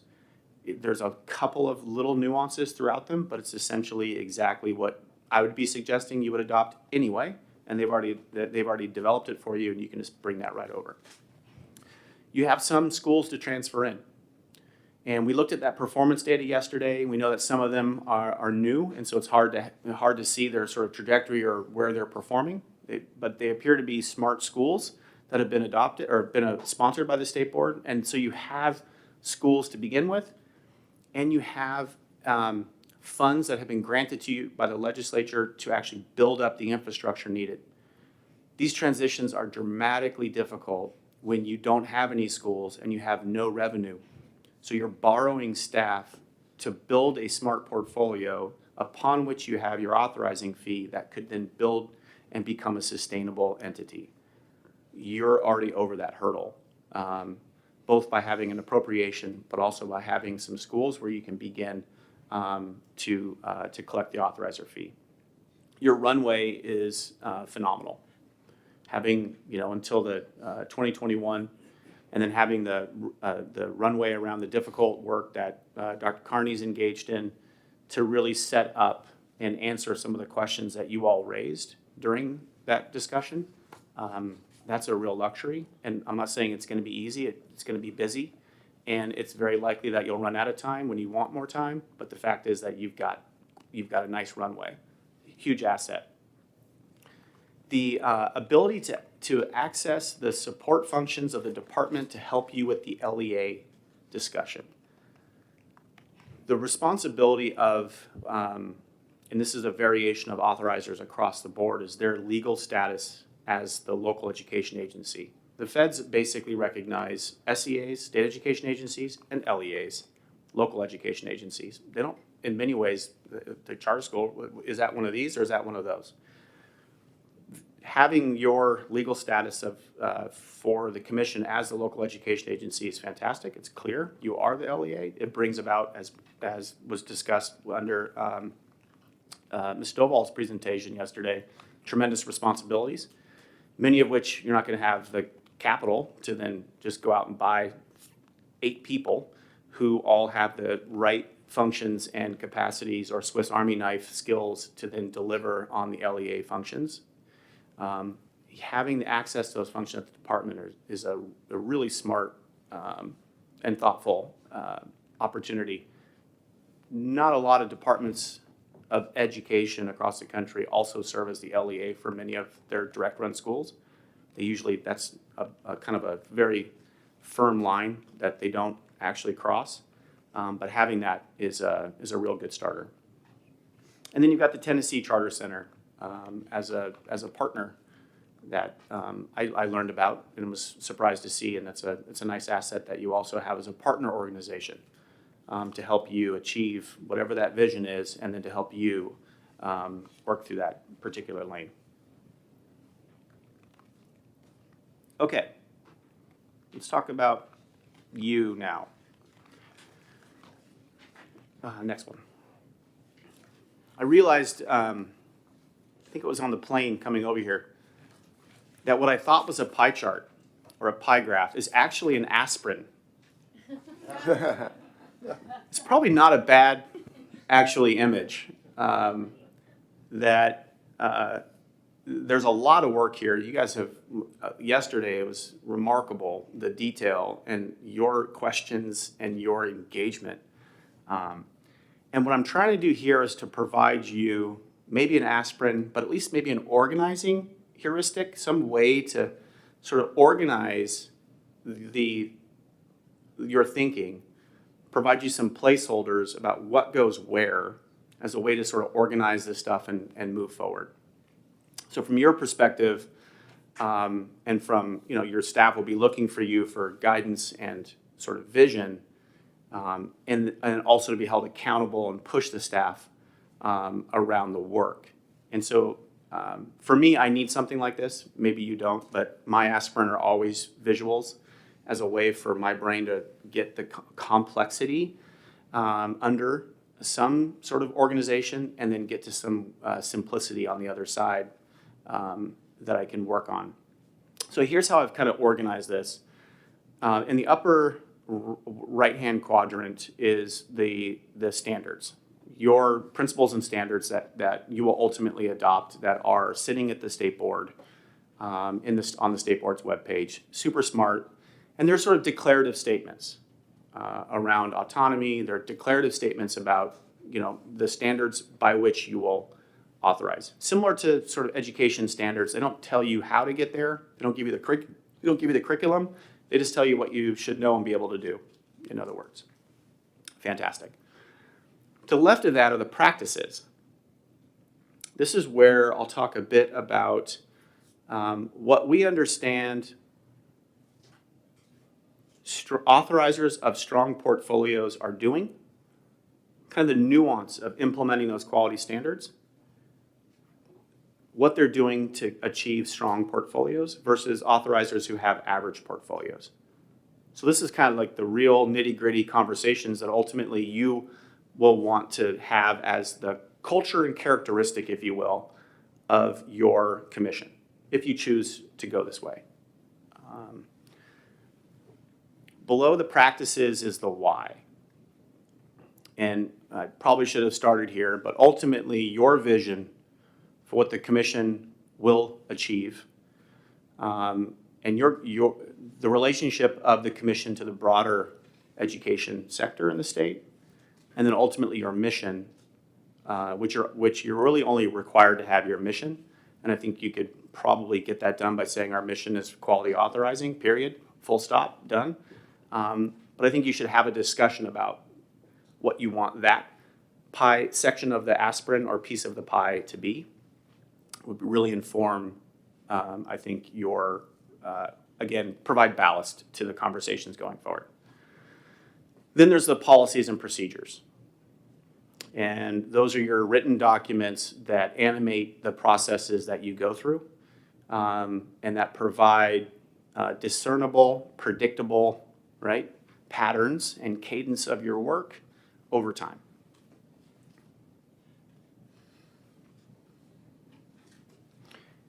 This aspirin sits within the legal framework, obviously. So you could want different components within, you could want different aspects of each of these pieces of the pie, if you will.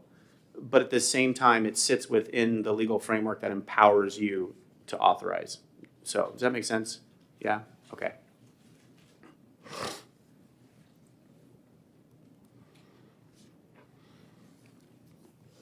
This is maybe the briefest representation of both NACSA's and Tennessee's model authorizing principles and standards, but essentially it provides you kind of an idea of what these standards are. If you haven't read them, certainly encourage you to keep them handy and to continue to sort of work through them. The principles are shaped, and oftentimes the principles are adopted by authorizers across the country as sort of their defining principles, with some additions or some nuances to ensure that they highlight specifically what that commission seeks to accomplish. But really maintaining high standards, I think that kind of goes without saying, but ultimately you'll need to get into what that actually means.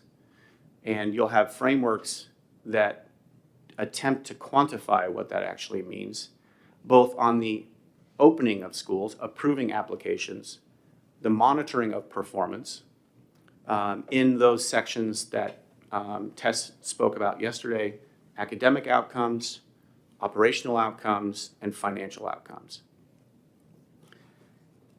The second one is around upholding school autonomy, and this is worthy of a discussion as we talk about the mission and vision. If we don't address it there, we'll want to address it during our future discussions.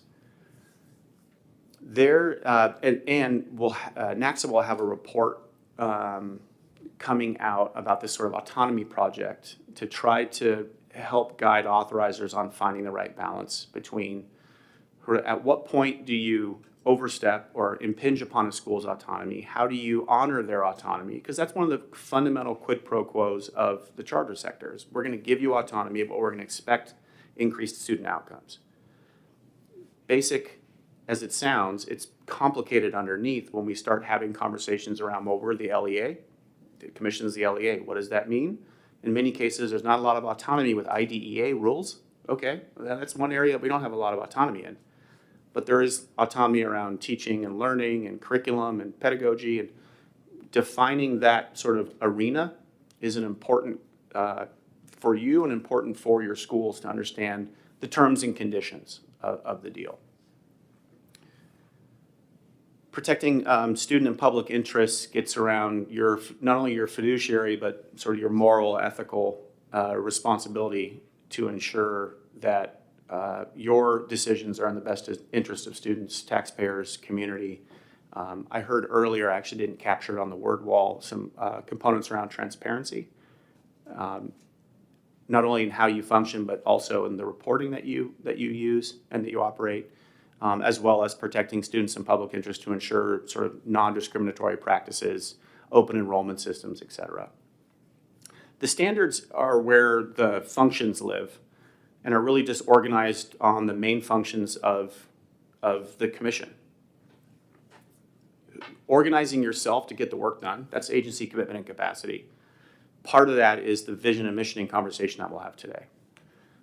It's also your budget, it's also your staffing, it's your commitment to getting the work done and making some very difficult decisions, frankly, that you will have to make during your tenure. Then it gets into the main functions, approving applications and doing that process well, contracting for performance, overseeing and evaluating a school's performance, and then ultimately, what do you do at the end of the term? What do you do at the 5-year, you have a midterm high-stakes review in your law? What do you do there? Do you revoke? Do you intervene? Do you continue? And then at the end of the charter term, what do you do? Do you non-renew? Do you continue? Those are key decisions along sort of your life cycle and the life cycle of your schools.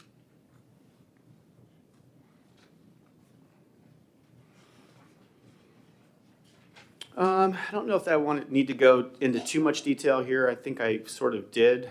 A couple of points that I'll just point out, and maybe I'll begin to reference the wall there. I just took notes yesterday, and they're not exhaustive. Trying to capture what I was hearing that might relate to your vision, your mission, your purpose.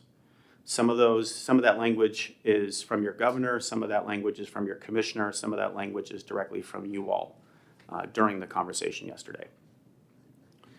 Quality shows up, high performing shows up sort of consistently.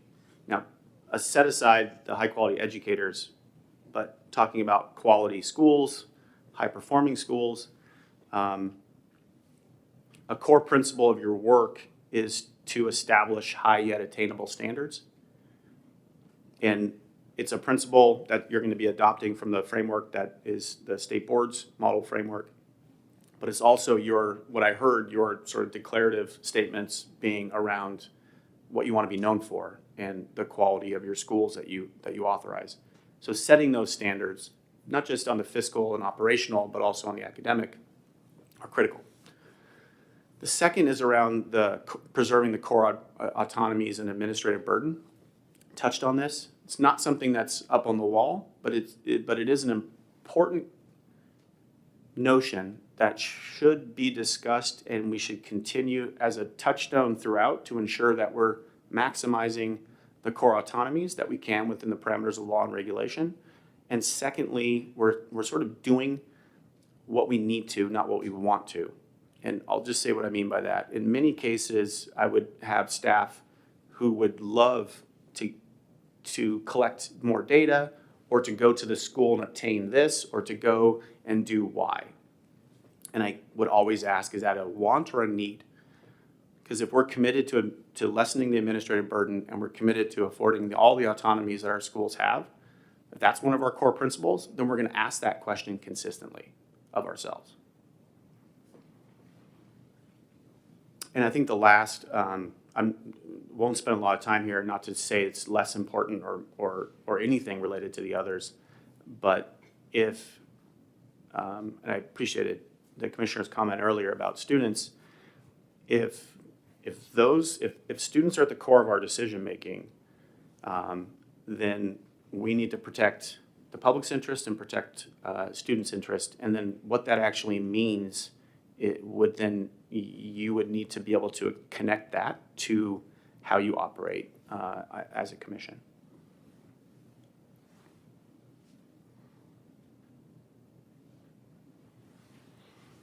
I just pulled out one of the standards that for you is a little bit different. And this is the sort of bipolar part of the discussion, right? Where you've got standards that assume direct authorizing of charter schools. But that's not the appellate role that you have. So this is just one of the standards that talks about. So this is around the application process and decision making. And for you as an appellate body, this is a bit of a distinction. For some independent charting boards or some school district, any charter authorizer, but in particular to make it relevant, independent charting boards, who have direct authority to sponsor, they may do a comprehensive needs assessment of K-12 matriculation patterns that are priority school, priority school, priority school. We want to know if a student walks out their door in the morning, walks to the elementary school, and that elementary school is in the bottom 5%. Then in 6 years, gets on a bus and goes to a middle school that's a priority school. And then in a couple years, gets on the other bus and goes to a high school that's a priority school. Some authorizers in their application decision-making will say that is something that we can't live with, and that is something we wish to disrupt. And we are seeking models to go into this neighborhood right here and establish an elementary school, and then have a vision to establish a middle school and a vision to establish a high school. Right? That is in some ways how authorizers express this standard, by getting really strategic about where they want a particular school or for whom they wish to serve. We looked at our portfolio. Our portfolio does not represent or reflect the demographics of our students, either by income or race or ethnicity. And so we're seeking models, or we're seeking new applicants who are interested in serving X, Y, or Z, English learners or whatever. They can get very, very strategic about where they wish to, in a request for applicants, authorize or sponsor charter schools. Again, aligned to their mission, aligned to their vision. This is why we're here. This is our animating purpose. So the area where this gets obviously a little bit different for you is that's not necessarily a direct service that you would provide. We can talk more about ways that you wish to make more of your role if you wish. But you won't be soliciting applications you won't be soliciting proposals in the near future for specific school types or locations or other things. And some of the support that you'll provide will be tailored to the actual appeal process itself. Sort of less around, we used to run workshops to help people become familiar with the application process, help them understand the application process. We too had, when season would show up, we would get the FedEx truck and there'd be boxes, there'd be 4 to 6 volumes for the application. I was like, this is crazy, like we can't even review this, let alone have people go through this process. So we made some changes and required, I think it was less than 100 pages for the application. They could do appendices all they wanted, but we just wanted, we wanted to know the very skinny, if you will. So anyway, the under this particular standard, just operationalized for you as an appellate body, it does look a little bit different than as it's currently adopted and as you will implement it, both in terms of the support that you'll provide to applicants related to the appellate process, and also acknowledging that you won't be soliciting applications. Okay. I feel important. I just have to nod or say something and my slide deck advances. This is fantastic. I'm gonna get used to this. I'm gonna wonder, wait, I have to advance my own slides? Okay, so there are plenty of authorizers who have the quality principles and standards and all this stuff, but still don't have a high-performing portfolio. It's just a fact. That's what data say. And what we know to be true is actually it has more to do with the how and what you do than who's doing it. So what do I mean by that? Whether you're a school district, a state, a higher ed institution, the Indianapolis Mayor's Office, or the Tennessee Charter School Commission, it has more to do with how and what you do as an authorizer than the sort of legal entity with which this authority resides. So what I'm saying is anybody can be a fantastic authorizer of a high-performing portfolio of schools. And so let's talk a little bit about what that will look like in terms of, I use this term, your sort of culture. When someone sort of walks in the door or works with you, these are things that they'll leave knowing this, because this is in your decision-making, it's in your operations.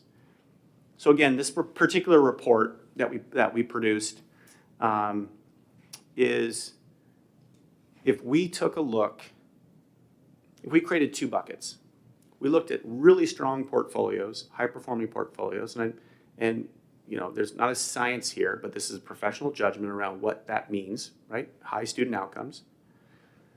And then we gathered their authorizers, and we looked at average performance, and we gathered their authorizers.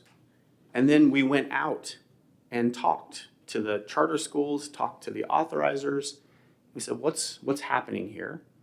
And then we brought that information back and said, what do we know? What can we learn from these two buckets of authorizers? And what it shows us is that these practices matter. What you do matters.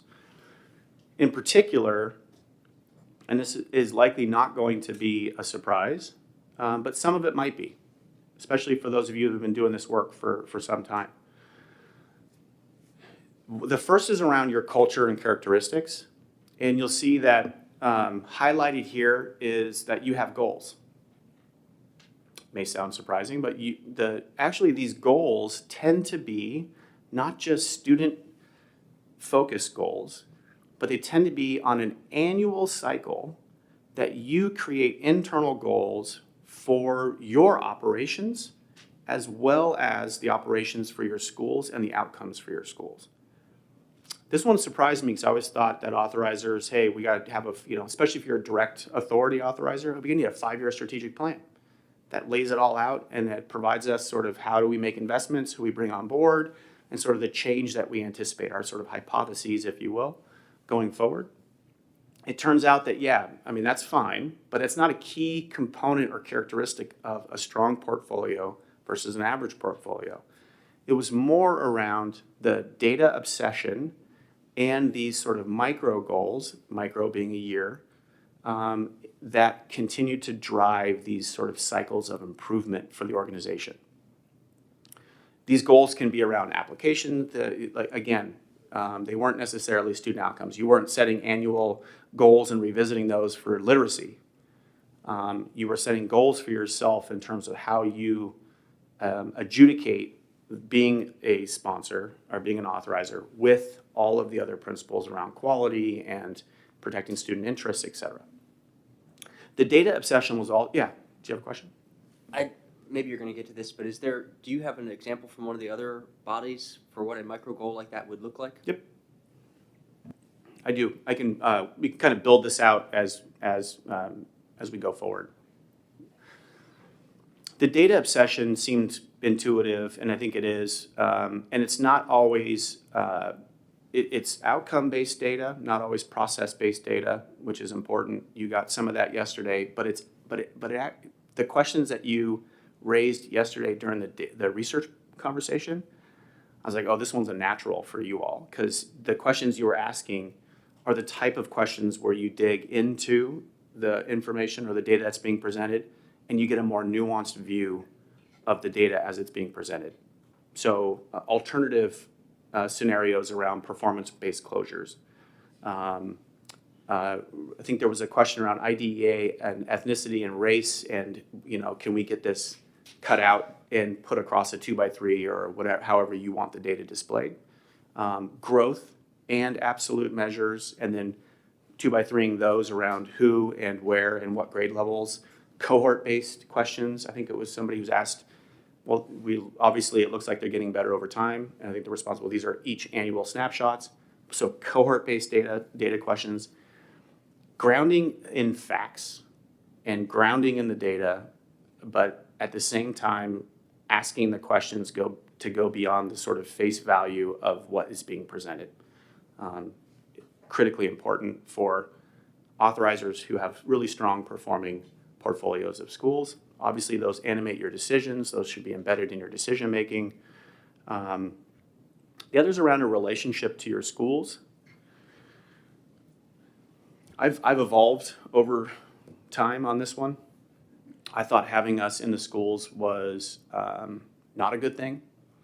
And I highlighted earlier this sort of teeter-totter around how much support are you going to provide, beyond those that you have to provide related to your LEA responsibilities. I think it's worth a conversation for you. It's something that my board and we continued to navigate through over time, but we built that understanding over time. It wasn't like we built the understanding and then operationalized that over time. thinking that the more that we provided support to our schools, the less we were likely to hold them accountable. Meaning, if you came to me and said, hey, Steve, we're having a really tough time in third grade literacy, we would really love to have your view on this. And I come in, I'm like, oh, I mean, your curriculum's horrible. You need a new curriculum. And then they adopt a curriculum, and then next year their scores go down.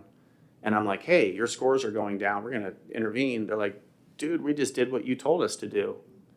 And I was like, oh, no good deed goes unpunished here. But there's actually a right way to do it. And I'm giving you the wrong way of doing it, but there's a right way of navigating the supports that you want to provide to your schools while maintaining your ability to hold them accountable for the outcomes that they achieve. That's a critical teeter-totter that you will navigate in over time, but it's an important one to at least put in the playground and say this is something we need to keep thinking about. I think it's captured under the principle around autonomy, but I think it's a little bit of a nuanced view. The really strong authorizers built a relationship with their schools, built a performance management relationship with their schools, built in site visits with their schools. And site visits are I think, great if they're very well defined, and they can be horrible if they're not. So if that's an avenue that you pursue, building a strong relationship with your school is an important question. Just make sure I'm clear. So those sorts of conversations, the site visits, as commissioners, we would be privy to all of that, but that really is, that's executive director, staff driven for the most part, right? The executive directors and their staff are the ones who are saying, hey, your reading scores are low. It's not us going to the school and doing that, right? I just want to make sure I have it in my head right. I really appreciate, so Steve Canberra, I really appreciate that, because your lane is not the lane of going to the schools and doing the site visits. That complicates matters incredibly for your staff, for the schools.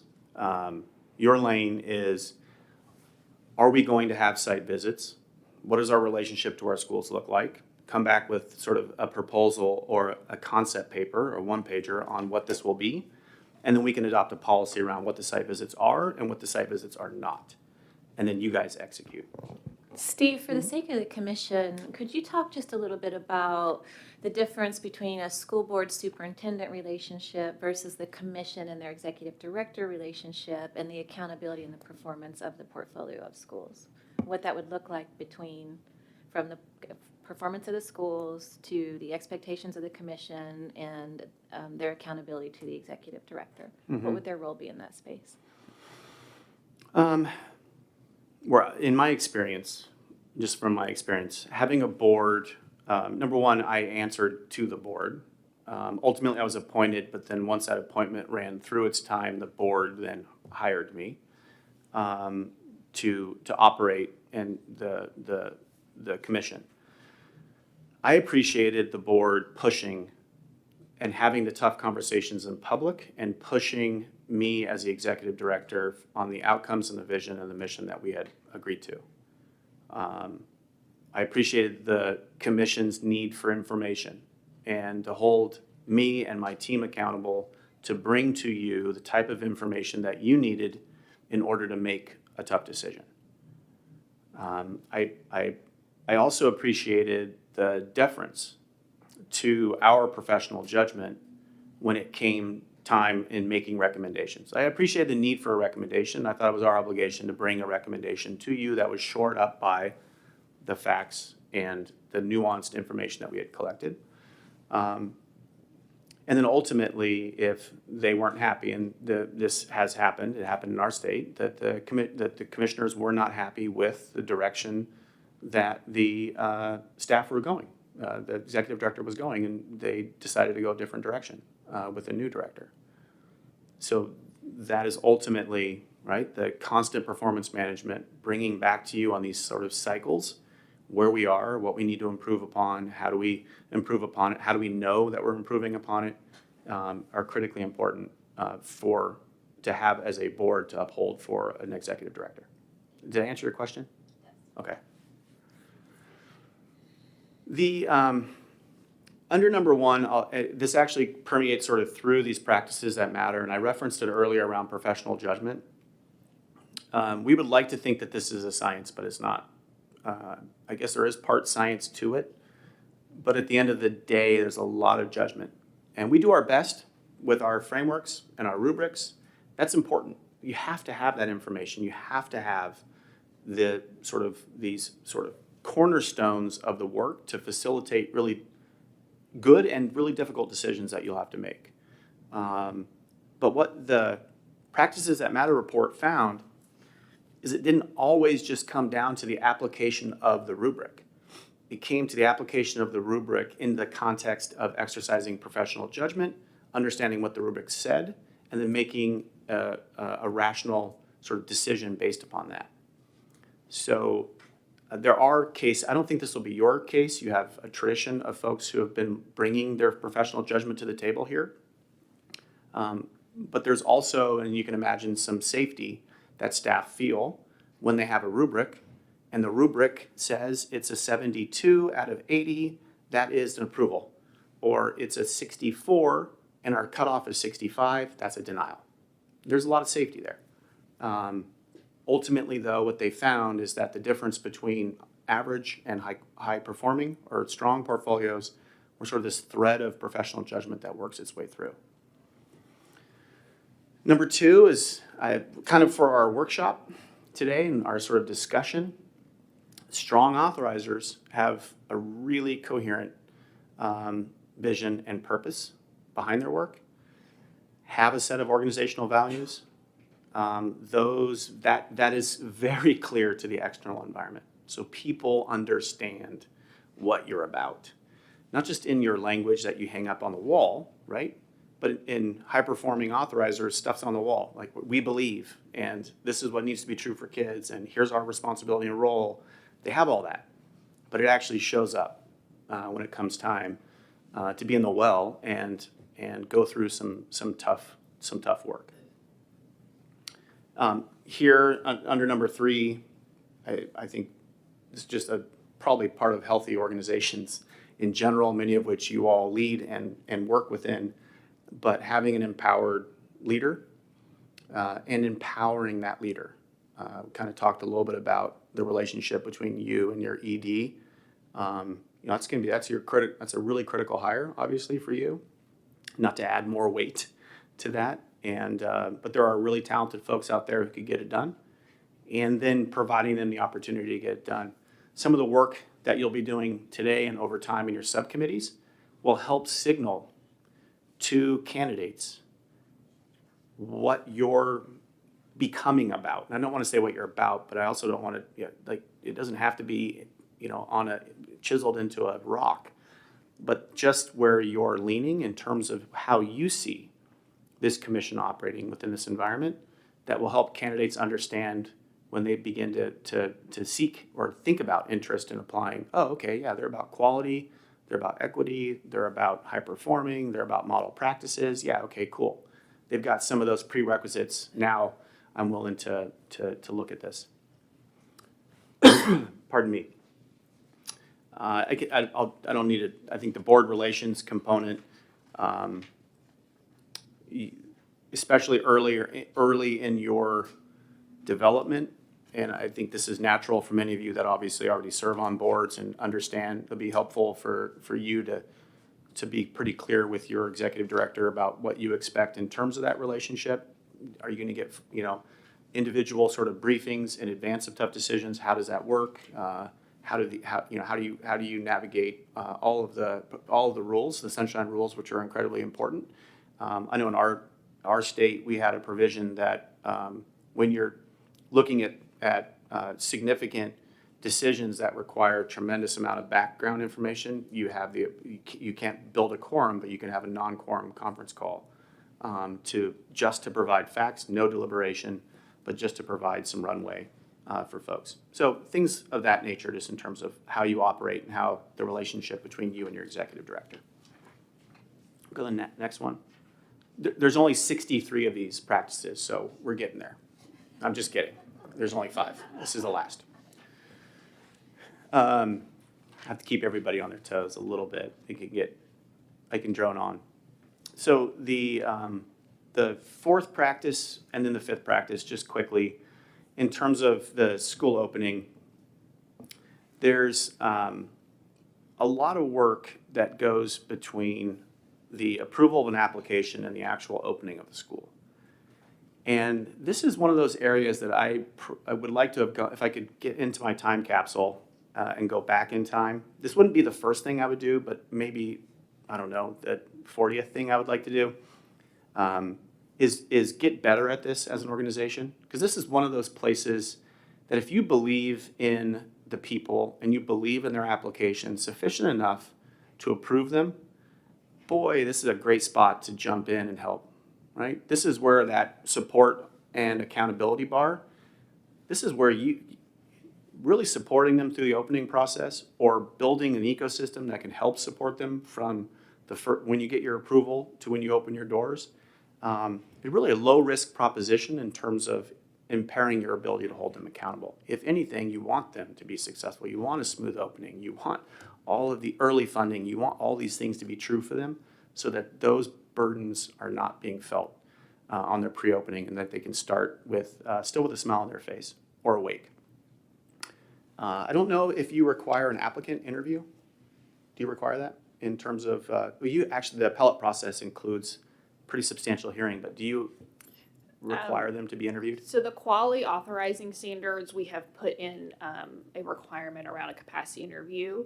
That is something that we had seen previously be intermittently used, but I think at this point, all authorizers in the state are using an applicant interview in their process, and then we do on the appeal side as well. Okay.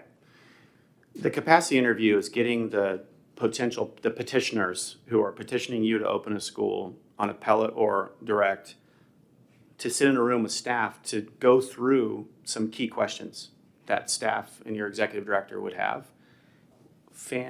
Like literally worth its weight in gold. It is the single biggest thing that we implemented that really enabled us to separate sort of the wheat from the chaff when it came time to understanding who was actually in the room, who wrote the application, who understood the model, and the type of capacity or human capital they had around this particular challenge of starting a charter school. Yeah. And I keep doing this just because I feel like for our purposes, trying to figure out what our role is in this new environment. And my understanding, I know at the state board members did not participate in those capacity interviews. And my understanding is that was a NACSA best practice, that we are distanced from those capacity interviews. So the staff does those interviews. So we're not. I know there were legislators asking us if we were going to go and do all of this. And so I just want to be clear, we are not going to be doing that, which is all the more reason for that executive director and that staff to be so Correct. high quality, because they'll be doing that good as gold, as you said, interview process. It's absolutely correct. You're insulated from all that. You obviously read the application, you go through the material, you go through the paperwork, but your staff will build out, what I would imagine, they would build out a recommendation. That is like a findings of fact and conclusions of law. Not to that formal, but that's essentially what it is. And they will include nuances from the applicant interview. Hey, we're recommending not to, and this is likely not a scenario that you'll face given where you are, but just an example. Nobody but one person who was the service provider knew anything about the curriculum, the instruction, the pedagogy when we asked them. Two people showed up to the applicant interview, and both of them are not actually original petitioners. Right? So, no thank you.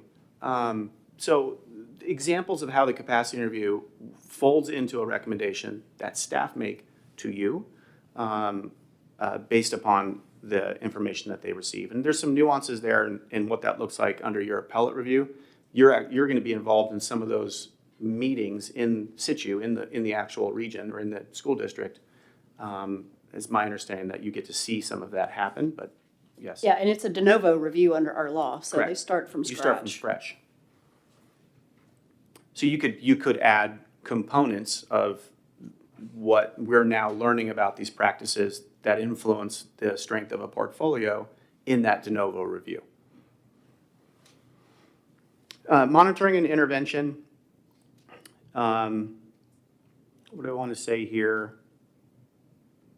Continued oversight, I think, is part of your part of the ethos of how you work with your schools, you've got a legal responsibility for a 5-year review.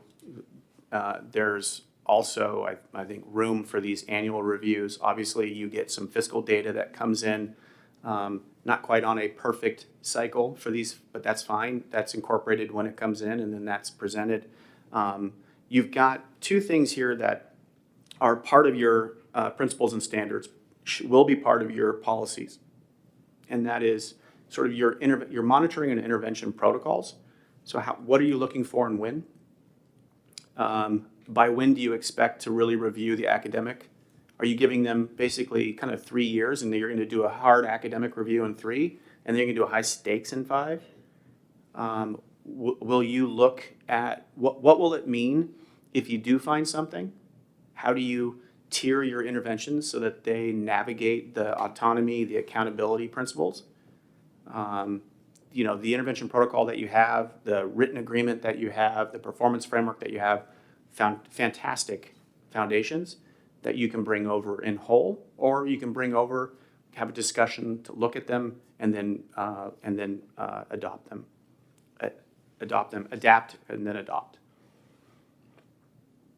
The key here, I think, that we know about the monitoring and intervention, going back to the predictability of it, the expectations incorporated into the charter agreement, your actual contract, key. But more than that, that you have that relationship with the schools, and if you do include the site visits, you have a more fulsome picture of performance by having that relationship and having the sort of firsthand story, if you will. It's very challenging if you're focused on outcomes, and that's right and true, and you say this school's not achieving anything, right, or the outcomes are not consistent with our values and they meet the threshold for closure, we're going to bring them before the commission for closure. And the first thing that they say is, you've never even been to our schools. Your staff has never been to our school.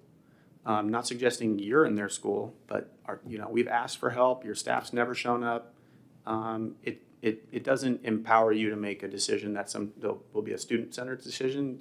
It ends up getting the process more complex than it needs to be. So having those conditions in place where staff have sort of the feedback, the site visits, to add a dimension to the fiscal, operational, and academic outcomes that you're looking for should be part of your, again, that which separates strong from average portfolios. Okay, I think we're getting to the interactive part. Yay. The piece of the aspirin we want to talk about is your sort of vision and mission for the work. And let me catch up here a little bit. Okay, let's go to the next slide. The next few slides that you have in front of you, I will probably turn off my mouth and then let you do some silent reading rather than going through each of them. But here's what I thought how we would sort of structure this conversation. We would, I have some kind of lay out the reason why I think it's important to have the conversation and make some sort of directional decisions. Again, not a final vision, but some directional decisions. And then I've got examples. I think I pulled in 3 or 4 examples from other independent chartering boards. And again, because you're unique in the sense of you have the appellate role, but I think the examples show you how other authorizers have balanced sort of how do we claim a very compelling future that would sort of animate our work on a day-to-day basis that we think needs to be true for kids in every community across the state. And then how do we then claim our particular role within that broader vision, okay? Giving you some examples that you can read through. And at the end of that, I'll have some sort of some quick questions that we can then discuss. Does that seem like a reasonable approach? Okay. Okay, so just to ground this back, again, our ballast is our principles and standards, a way for us to find a home when things get chaotic. We're right back at the agency commitment and capacity. Your state says, hey, you got to have a clear mission for quality authorizing. All right? Well, what do authorizers who have strong portfolios do? That separates them from authorizers who have average portfolios. Well, they have a mission statement that is specific to authorizing, that speaks to the organization's unique strengths or circumstances, and that this authorizer exists within a larger, or if it exists within a larger parent organization, they have a unique mission statement. It's a little bit different for you, but you'll see I included that because that's how the state board's statement is included. The second is that the mission and vision statements are varied and are likely connected to local context. So you have flexibility to not sort of follow what other states have done. You can do it. But importantly, authorizers are principally focused on authorizing strong schools, but also see explicitly their role as a larger than that function. So again, that's a choice. You can see your role to be much larger than simply authorizing, or you can choose not to. That's ultimately up to you in terms of vision. Okay, so why don't we do this? I'll turn myself off. There's 4 or 5 slides that have examples from other states. And then I've included the sort of legal language around your purpose, which I think is a nice kind of touchstone to come back to and say, what did the legislature declare to be the purpose for these charter schools? And then what did the legislature declare to be the purpose in written law for the commission? And that sort of is the last 2 slides. And then we'll go into the questions. Sound good? Amity? Yeah, is it a good time to also take a break, maybe? Have we had Certainly, that? yeah. Take a Yeah. break and read, and maybe we can reconvene. What time is it now? 11:15? Lunch is at 12, so Do you want to do like 11:45, and then we can just sort of set up the conversation and then break for lunch? sounds good to me. That gives you 25 minutes or so to break and read? Okay.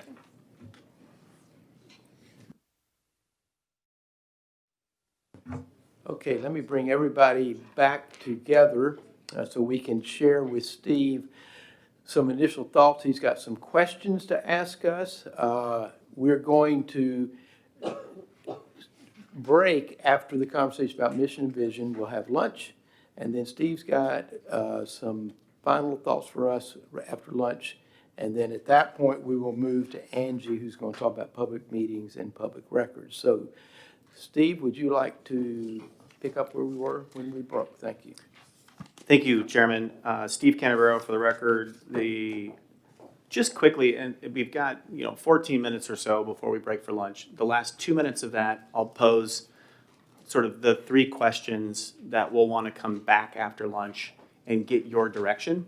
Again, these are broad compass bearings. They're not, if you wish, you can give us definitive language, but we'll just be taking notes. And then our job will be to do some drafting of potential vision, potential mission, et cetera, consistent with the direction that you've given, and then work it through the committee to bring back to you as a full body to reconsider. So that's kind of the end point. But over the next few minutes, did any of the examples, and again, I just didn't really have, I took some that were brief, candidly, I took some that were less wordy than others, so there is a little filtering happening here. But of those examples that were provided, did anything speak to you in the sense of language or orientation, et cetera?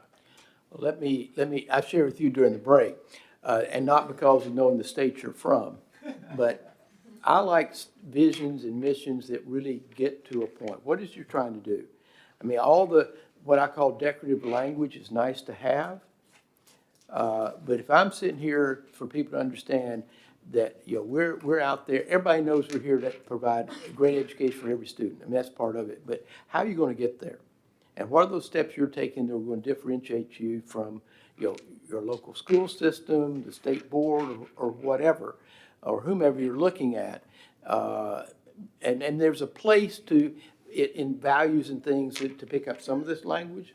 But I really like statements that really get to the heart and the core of what you're here to do, why you're doing it, why it will make a difference. And I think in doing that, you do communicate the fact that this is to provide for every student an excellent opportunity to get an education. So I just sort of start that way. The Nevada one, to me, got there. And it's sort of, and there's some modification you can do, but that's, for me, is where I went after I looked at all your examples. Go ahead, Wendy. I would say the Georgia one spoke to me for the most part because I feel like it starts with high quality and leads with students. But I would sort of add a caveat that I like the hold accountable language in Indiana's. So to me, the three important things are, first of all, that we're doing what's right for students. I think that, in my mind, that's the first question we ask. Is this good for the students of Tennessee? The second is a high-quality bar, not barrier.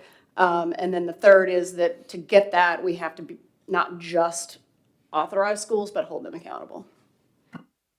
Steve, let me add one other point Wendy made. I think this is an opportunity for people, when I first got appointed to this board by the governor, I had a number of people in Chattanooga ask me why I was going to work and be on a board, that took away from public schools. And I think the first time that I may have had a conversation with Tess was getting people to understand that charter schools or public schools is critical. Because then all of a sudden, I think you've taken a stigma away, because there's this notion that it's not a public school. And so I agree with your point there. I think that is something that needs to be communicated, and this is the beginning of being able to just make that declarative point, that we're talking about public schools, and the charters are part of them. So I want to build off of yours. Thank you for saying that. And if I could just provide staff context as well in speaking with the commissioner and her conversations with the governor and his team, stressing also that point, the sector agnostic approach to charter and public, they are all public schools, and to begin to shift the discussion to high quality public school seats, period, it has been a priority in leading up to this work as well. Yeah. Sorry. So I agree with everything that's been said, but there was one set of words, and believe it or not, in Tennessee State Board of Education that is here, that it's regardless of prior achievement. Basically telling students your past doesn't have to define your future. So that was one of the things that I think we need to make sure that we stress is your past is your past, but from this point forward, there is an opportunity for you to have a high-quality education, and you can succeed and be anything that you want to be, and that's what we're here to be for those students. I love that, Eddie. And the Indiana, to me, leads with students, and it does have the accountability part. But I love in Nevada's that it's more positive language of overseeing dynamic and responsive public charter schools. But back to the Indiana, it just talks about high-performing public schools, so it kind of takes away that charter even label in there. I think we've got a lot to work with here. I would add on to what Mary said. I thought that Nevada and Utah had the support piece, and Georgia and Indiana were kind of the matter of fact, like we authorize and we regulate. Nevada and Utah are saying we enable and sort of support, and or we're hoping I think that was the Steve language before, are you helping them be successful after you authorize them?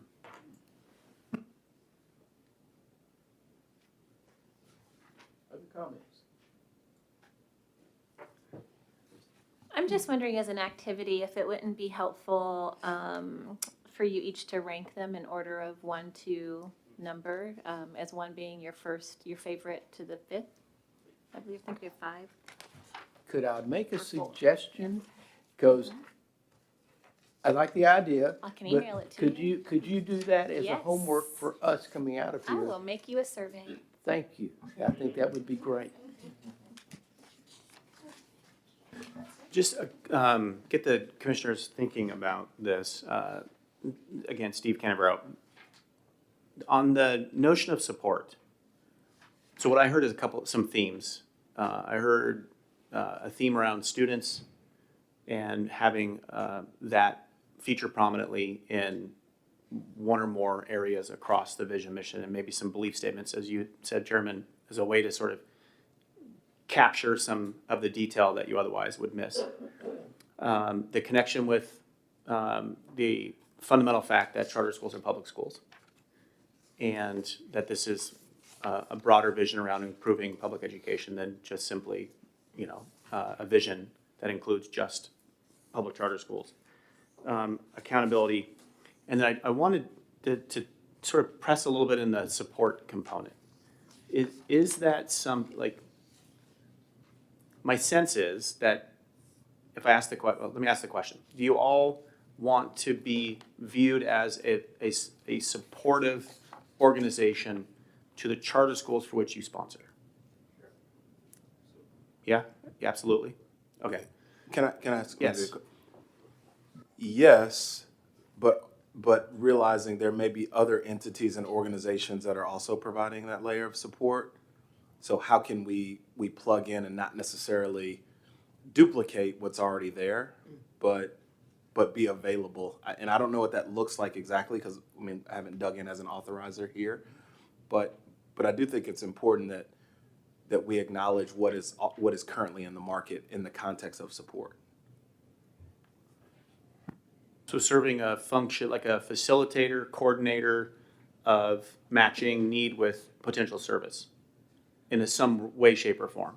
Like, hey, not us, but there's 3 folks who do a really good job or have historically worked with, or et cetera. Like you made reference earlier to the Tennessee Charter Center, for example, an entity like that, or there may be other like organizations that provide existing support.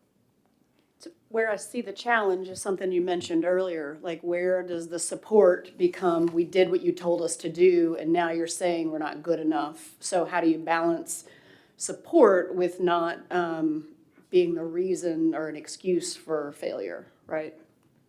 So I don't know where that goes in this, but. I don't know if it factors into the vision or the mission, could work its way into some of your values or beliefs, that you believe in a supportive environment for charter schools, and also recognize that to the extent that that impairs your ability to honor your principal function of accountability, you will not do that, right? In some fancy yet brief and succinct way. Does that make sense? I just wanted to make sure that was the edge, that we want to be supportive, yet we also want to honor our principal responsibility around accountability and quality. Okay. So I guess rather than having Amity do a survey of what we like, because I heard people pull out like different pieces of it, so I guess I was wondering, like, would it just make sense to say, like, if we were to write it and take the pieces from each of them that we liked, would that be a better use of time than having, like, because maybe I really like one part of Georgia's, but I wouldn't rank it higher. Amity's like, no, I like surveys. No, the teacher, the teacher in me wants to make a Wordle. No, but yes. I'll send you an electronic form that has both of those activities, and then I think that would be most informative as we come back to you with some options to choose from. Could I make a suggestive, having written many of these, is rather than trying to sit down and write it out, is to go in, rank the 5, and then go in and have a place to pull out. Yeah. These are individual sentences or lines in all of them that I would like to see incorporated. And that way, I think we've captured sort of a general sense and intent of where we want to go. And because I think we'll probably, most of us come out with the same type of things we're pulling out. Does that make sense? Yes. Okay. The former investment banker in me, the saying was, use your eyes, plagiarize. I have to write that down. Well, the speechwriter part of me says you do it, and most of the time you attribute where it came from. Okay, Steve. I didn't realize that was the secret to investment banking. And I could have been an investment banker this whole time. But not an English teacher. Correct. Could you hit this, go one more, another one, one more. There we go. Okay, so as we get ready to break for lunch, I'm going to repeat back to you what I think the decisions are around this and see if you're in agreement. Yes is the answer here. The commission does see itself as playing a much broader role within the broader efforts to improve public education across the state. And that would be, we'll wordsmith that, but the direction that we're hearing, we'll take the language that you like, the rank order, et cetera, and we'll try to mock up what a vision statement could look like for you that incorporates that direction. Oh, I was looking for advancing the slide deck. I think I have somebody to do that for me. You see, I'm already halfway to my investment banking future. Now, I also think that we have, as your responsibility to adopt a mission for quality authorizing, I think we've got enough language in the examples that you'll parse out, as well as some of your priorities that we've heard, that yes, here you'll have to honor your responsibility as a very specific role with the appellate authorizer, right? So yes, we want to improve public education for all students. And now, as an appellate authorizer, here's what folks can count on us for, right? Like, in this lane that we occupy, here's how other people in this ecosystem to improve public education, they can rely on us to do this. There is a conversation, likely not for today, but for you to mull on and think about, is you're an appointed commission with a public platform that can achieve certain components that lead towards your vision that are not specifically in the appellate authorizer lane. If you wished to provide and share high quality authorizing resources with the other authorizers, noting that the state board has a formal function there, that could be something that sits next to your appellate responsibilities. You can, and I'm just using examples. I'm not suggesting that this is what you'd want to do, but just to prime the thinking. You could develop really interesting ways of looking at data around pathways for kids, around areas that you think, although you don't have the direct authorizing responsibility, you could issue a report every year, I don't know, that talks about where, according to your vision, conditions aren't true for kids, that you would like to see things change for kids there. And that may stimulate growth of the charter sector that could come your way through the appellate responsibility. Just sort of giving you some breadcrumbs to think about as you consider a broad vision, a specific statutory charge, and then do you want to have some companion strategies that build out sort of your mission and your operations in order to achieve better outcomes for all students in public schools. And then finally, did you want us to work on, and you can call them what you want, principles, beliefs, or values, but do you want us to build out some of the 4 or 5 of these, okay, I'm getting nods, that sort of honor what we heard and also sort of build in some things that you could think about in terms of beliefs or values that undergird, you as a commission and your staff? Yeah? Everybody okay? I mean, I'd like to ask you, in doing that, would you look at the state board now and see if there's some things that we can learn from them in terms of principles and things like that, that we sort of carry forward because they're already there. They're good directives to follow, so that we're not necessarily creating something out of whole cloth, but if there's good direction today, let's take that look at it and we build on it rather than starting from scratch. So I would ask you, if everybody agrees, let's have that insight as you put together what you're going to share back with us. The investment banker in me will use my eyes and plagiarize. Steve, I just want to mention sort of along those lines, the state board staff has spent quite a bit of time coming up with what we call core values that govern the state board's work. We're happy to provide those to you all to beg, borrow, and steal.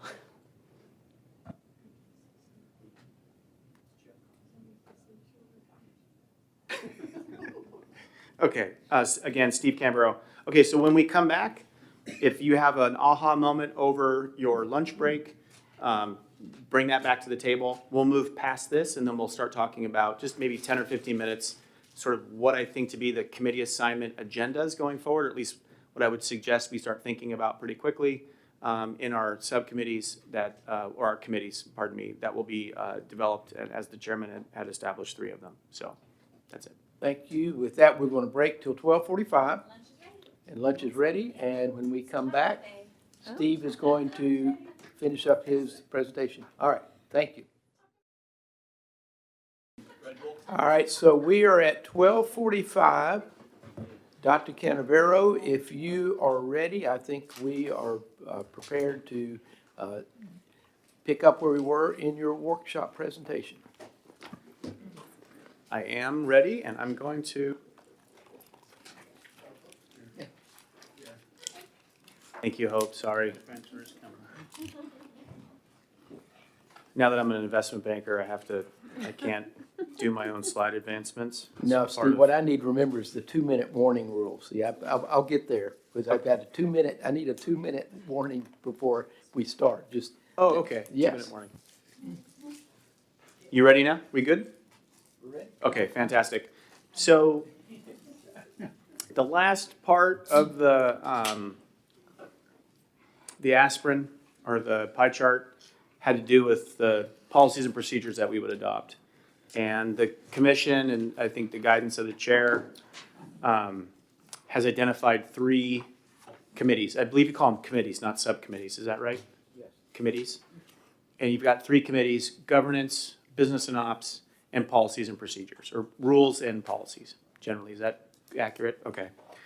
And so I've just included in the next 5 to 6 minutes, and then I'll close, the kind of breaking out what I thought to be were some kind of very near-term, meaning 90-day done projects. And understanding that it takes 6 to 9 months potentially, and that for a rule to be adopted, and understanding that that window can narrow a bit if you're basically claiming work that has already been adopted with modest or minor modifications to it.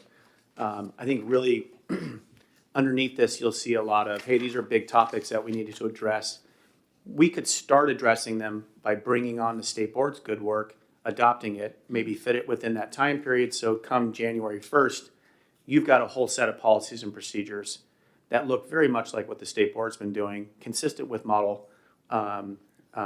across the nation, and you can begin your work. And then again, going back to one of those, what separates strong from average, getting into these annual cycles of, all right, let's bring back up our intervention policy, let's bring this back, and constantly looking at those to then set up your next round of work. So I'll go through what I, again, this is what I kind of saw. Doesn't mean it's everything, and doesn't mean it's, there's some things missing, and it doesn't mean it's everything that will be on the agenda. And then I'll kind of reference what I think to be a committee that would generally be the right committee for a particular topic to land on in terms of its agenda. All right, that's a lot of introduction. I think it was the nachos, which were great, by the way. Okay, so just generally covering our sort of 90-day window here.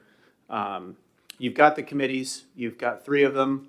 I think we were considering 30-day meeting cadence, and Amity, if I'm off on that, then we can correct it later. But getting sort of these the committees meeting in between, obviously, your whole commission meetings. There are lots of internal business and operations stuff that you rightfully thought about yesterday and have already started on, so I won't go into too much there, but just know that that's, for the Business and Ops Committee, that's pretty significant. I have organized the next groupings by the standards, the principles and standards for quality authorizing. So again, kind of keeping that ballast going, keeping that theme moving. Our work kind of anchored underneath that, and the policy should animate the actual standards themselves. So under agency commitment and capacity, let me back up. I'm just going to underscore again your ability to just pick right off of what the state board's done and consider that for work. So that'll be the starting point for, I think, the subcommittee work, or the committee work. Sorry, we call them subcommittees. I'm going to end up going there a lot. Okay, under agency commitment and capacity, here we've got the mission and vision. I add vision to that now that you've given some direction to provide some drafts, vision, mission, and some beliefs or principle statements. Again, harvesting what the state's already been working on. Got lots of human and fiscal resource work to do on your budgets. Questions around your authorizer fee, your appropriation, staffing of your agency, and then operations of your agency, which you control, and I've got the statutory reference there. That feels a lot like business and operations team, maybe governance around the vision and mission and principles. Again, referencing your committees. Application and decision-making, so you've got a statutory responsibility there. I think this is predominantly for your policy and rule committee. Bringing over the state board's templates for the application, the scoring rubric. There are some things, candidly, that keep me up at night a little bit. That I know that there's been some work that's happening on this, but some areas that I think that y'all will need to consider defining and or adopting the definitions that are out there that I haven't seen because I didn't get to see everything in looking through the websites and the time I had. Definitions around the best interest provision in law. So there's a provision in law around the best interest of communities, students, or schools. I think there's some language in there that basically has a best interest clause. That for me is kind of an opaque, what does that really mean? Especially if it's something that you're going to be considering. It's statutory. Correct. So, yeah, I don't think there's a definition in the TCA. Yeah. So I don't know if we could define it. I guess we could define Maybe it what we would think be it a means state for board us. responsibility to I define. think it's a legislative responsibility. I mean, I'll let the lawyer. Angie Sanders, there may be the potential through rule to define that. I think it would be a task. So I would encourage, if you did want to go down that route, to, once you get your general counsel on board, love to have a discussion with them. We could put our heads together and even make a determination about whether that's a route y'all could even go. Steve Canberra. Or Chairman, you can make a motion to assign that responsibility to Angie today, and we can get that done expeditiously. Again, like I said before, not everything's going to be here, and some stuff's going to be here that you don't need to worry about immediately, but just thought it would, in full transparency, some things that I saw that were like, this would be something I'd be interested in looking more deeply at. Again, kind of rule and policy committee. Pardon me. The performance contract. If I were to identify, it's hard to sort of separate out what's the most key thing or most important component here in this charter world, and your authorizing responsibilities. They're all important. Who you decide to award a charter to, how you oversee them, and what your criteria for performance are. I'm a huge believer that this is where a lot of time and effort should be spent. I think it protects the schools. I think it protects you as the authorizer. It's clear. It states the terms and conditions of your relationship together. It is as important as any contract you in your personal or your business life engage with. Really, really important stuff. So I have it here listed. I think there's some, this will be a rule and policy committee just to review the information that we're required to use. And consider for sort of the future iteration where you do have the responsibilities in your performance framework. So this is one that should take quite a bit of time because this is where you articulate or where the rubber meets the road when you articulate a mission that talks about quality. This is where you adjudicate what quality actually means. It means these things. And I know that there's some interest among the commission to dig into this, really important.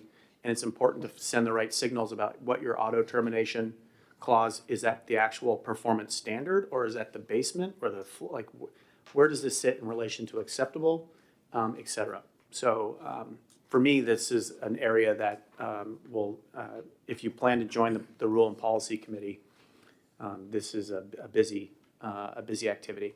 And we have some structures, or at least some advice on how you might be able to have that conversation in a way that gets you along the path, not starting from whole cloth, I think was the term. And then finally, oversight and evaluation. Again, kind of a rule and policy committee work largely. What does your intervention policy look like? So just like the behavioral intervention where you've got like these tiers of, or the tiered interventions that we heard from Dr. Carney, you know, you've got an intervention policy. When someone's out of the scope of their contract and they receive a notice that they're acting outside of the scope of their contract or outside of the performance criteria within a contract, then what happens? And then how long do you give them till they're in breach of their contract and subject to coming before the committee for potential or commission for potential revocation? So here's where you lay out your due process and sort of for cure of deficiencies in performance and across the different aspects of the performance framework. Really important stuff. Amity, this is probably a question for you. Are there annual evaluations today? Or I know, I've heard about the 5-year and then I know about the 10-year. Are there annual evaluations today? Yes, Okay. they receive an annual performance report. Good, okay, thank you. And are those public documents once they're created? Yes. Thank you.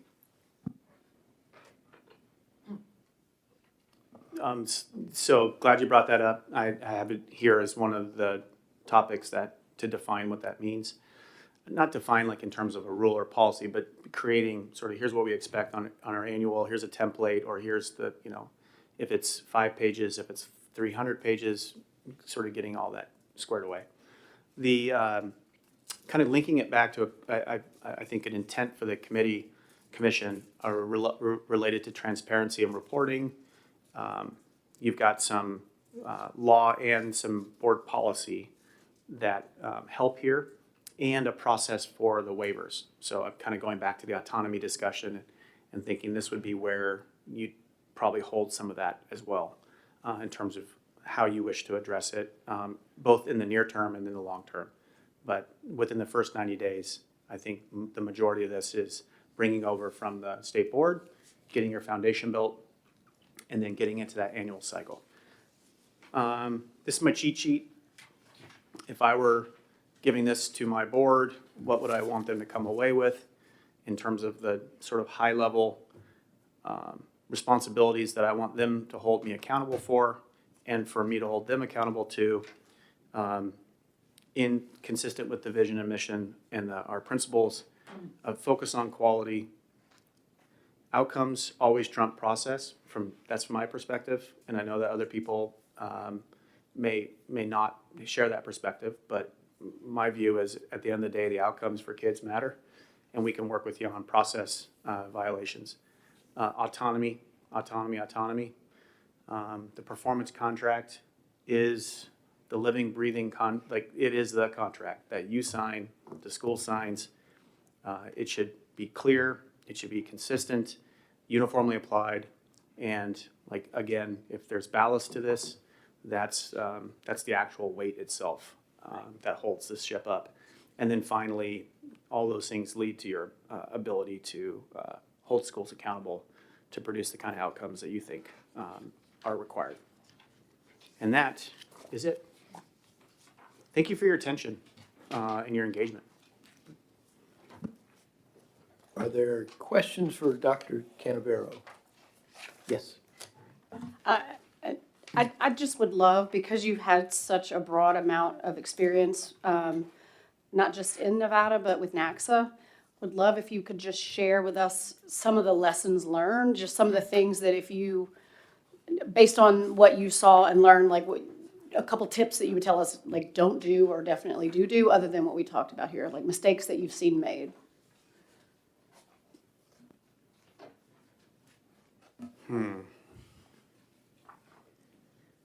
I've got to come like fully open to all the mistakes I've made. Boy, I've made any a number of those. I think having this opportunity. A mistake is not giving an entity like this commission the opportunity that you have in terms of the time period to wrestle with some important parameters about what you accept and what you wouldn't be willing to accept. Because otherwise, you have to develop those on the, like you basically lead by making decisions and establishing a precedent that then defines for the future what your quality standards are and what you're willing to, like, for example, an oversubscribed school that's performing in 2% performance range, clear candidate for closure on the academic outcomes, yet parents are excited for the opportunity. They love it there. Their kids are safe there. They walk to school there. Like how you would vote on those issues, and what kind of information you would need in order to make right what you think is the appropriate vote to approve, to continue to allow the school to operate or not. That leads to what I've seen as some of the challenges, and I've made some of these. There's in your principles and standards, they talk about conditional renewals and the use of conditions. Boy, this is a tough decision. It's reasonable to get there. Tough decision. I can see both sides. You know what? Why don't we do a 10-year renewal, because you don't have any other choice. But let's put some really firm conditions, because we don't think that this is okay for kids, and we're going to require all these conditions and kind of write them into the contract. I haven't seen a lot of examples where in my personal experience, where those conditions worked.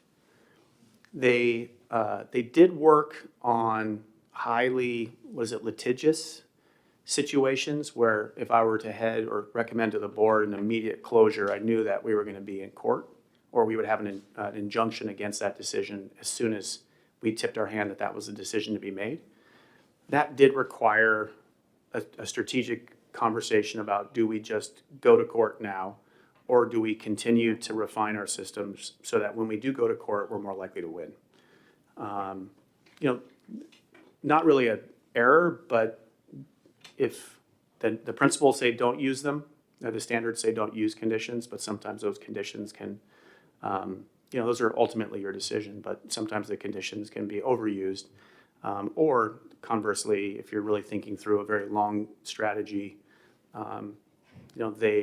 my experience, they were effective, but it took, a number of years to do that.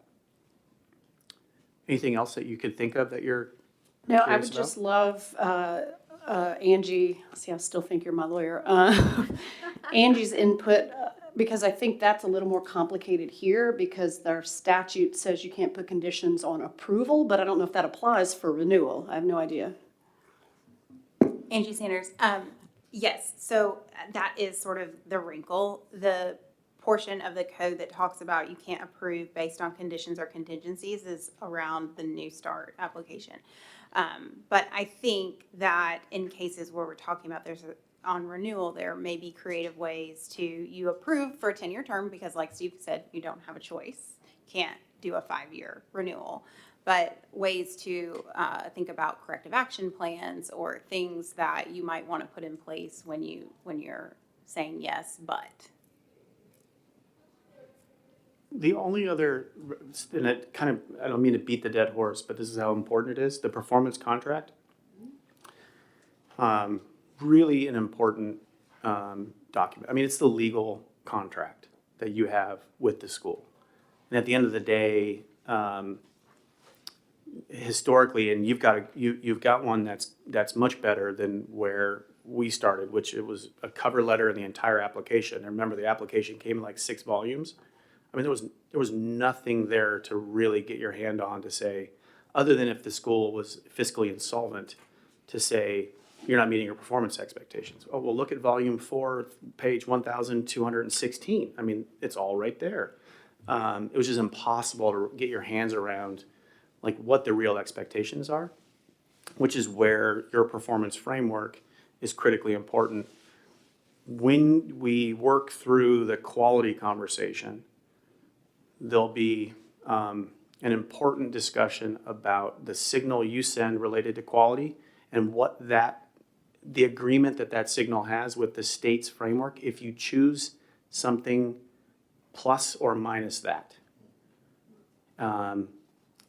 And we can talk more about that, but if your expectations are a C or higher, if your expectations are a 46 on your framework, and that has a loose coupling with the state's framework, you just need to understand the implications that has. Not saying you can't do that, but what that means. And it can be problematic when your heart's in the right place by expecting high expectations, and it's different than what the expectations are in another component of the state. And then you're into a situation where we're not good enough for you, but the state says we're great. That's a tough position to be in. And the only other thing I'll end on is the site visits, because I think having board commission members go to schools, and I think I may have not given the full sort of context. In my experience, there are more ways that can go wrong than it can go right. It's not to say that it's not possible, or it's not helpful, or healthy, or great to do. It's just you want to do the pre-thinking to structure those conversations, and you're holding a meeting at a school, or you're invited to a school ribbon cutting, or you're invited to come check out the school. You just want to have close connection and contact with your staff, especially your ED, so that you have a full story, and that your invitation doesn't suddenly bring you, oh, well, no, you came to our school, you said it was great in the hallway, and now you're closing us down. You just want to be thoughtful about how you engage with your schools, to be supportive, to celebrate the heck out of them, to be there for them, and at the same time, make sure that you keep the accountability that you need there. So that's it. So thank you, Dr. Canavero, very much. And we know we will be corresponding a lot with you over the next several months, and appreciate you being available to us. So for 2 minutes to get Angie Sanders, who's going to come up and talk with us about public meetings and public records.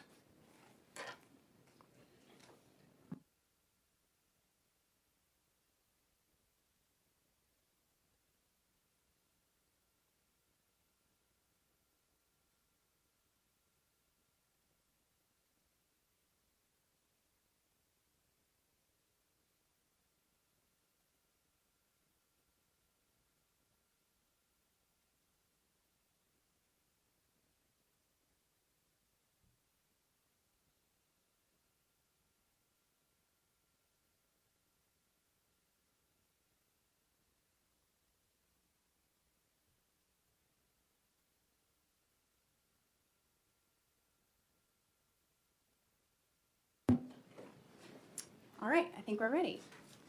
All right, so I have the wonderful pleasure of following lunch, and when the lawyer talks, I know there's always the want to maybe fall asleep. So I'm going to try to keep you all interested in this. Although open meetings and public records aren't the most exciting things, it is really important as a member of a public governing body that you all understand these obligations. And I know that you all have varied experiences in terms of public sector, private sector, been on school boards before, worked for a newspaper. So I think some discussion potentially toward the end about some situations that you may have encountered may be helpful for board members, other board members, commission members to hear.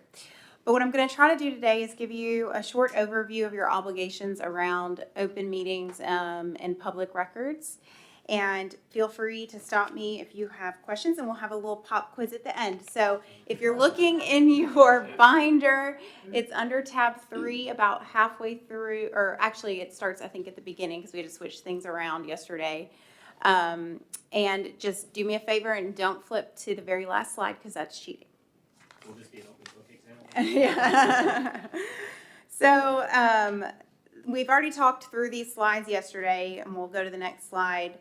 The Open Meetings Act generally is in TCA 844-101, and this states that the formation of public policy and decisions is public business and shall not be conducted in secret.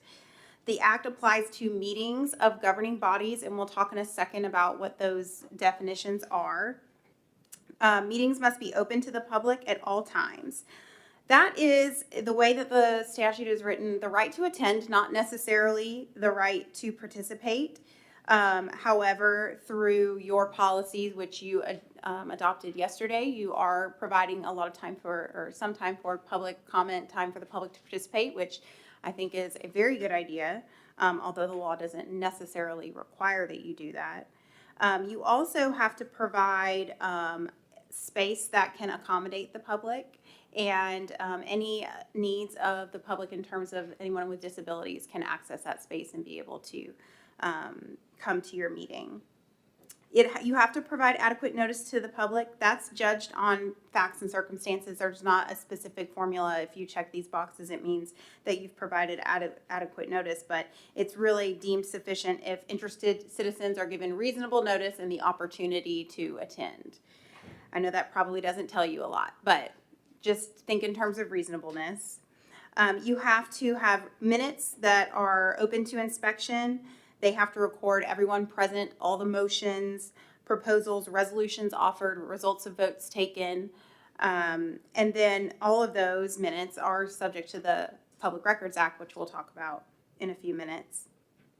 And then all of the votes have to be public votes, so i.e. no secret votes. You have to either say aye or nay, or if a roll call is requested and or required by your policy, you have to a vocal expression of aye or nay, and so that the public can hear that. Next slide. So we talked about it applies to meetings of a governing body. So a governing body is defined as members of any public body which consist of 2 or more members with authority to make decisions for or recommendations to a public body on policy or administration. So you all are making decisions on policy, so you are a governing body. You also, any of your committees that you create, they're making recommendations to you all as the Charter Commission, and so any meetings of your committees are also subject to the Open Meetings Act and all the requirements that go along with that. Meetings occur when a governing body or a public body convenes to make a decision or to deliberate toward a decision in any matter. Deliberation specifically is examining and consulting in order to form an opinion. So you're weighing arguments for and against a proposed course of action to then come to a decision. That is really the key in terms of whether or not what you're doing is considered a meeting. Are you deliberating to try to form your opinion and come to a decision? The caveat here, this wouldn't apply to like an informational session or a workshop where you're just there to get information. So if you're solely there to listen to somebody give you information and you're not having a discussion and debating the pros and cons of it, then it wouldn't necessarily be subject to Open Meetings Act. So the Open Meetings Act also allows for special called meetings and electronic participation. You have to give adequate public notice of a special call meeting, and in the policy that you all adopted, I believe yesterday, you address special call meetings, and I believe that says something about providing at least 5 business days of notice, and there's maybe a provision there in certain circumstances that you can waive that. But you need to keep in mind when you're providing notice of a special call meeting, not only to your members, but to the public in terms of their ability to know that this is happening and be able to attend if they want to. If a physical quorum can't be present at a regular or special called meeting, there is the potential to allow electronic participation by the members if you determine that the matter is urgent and necessary.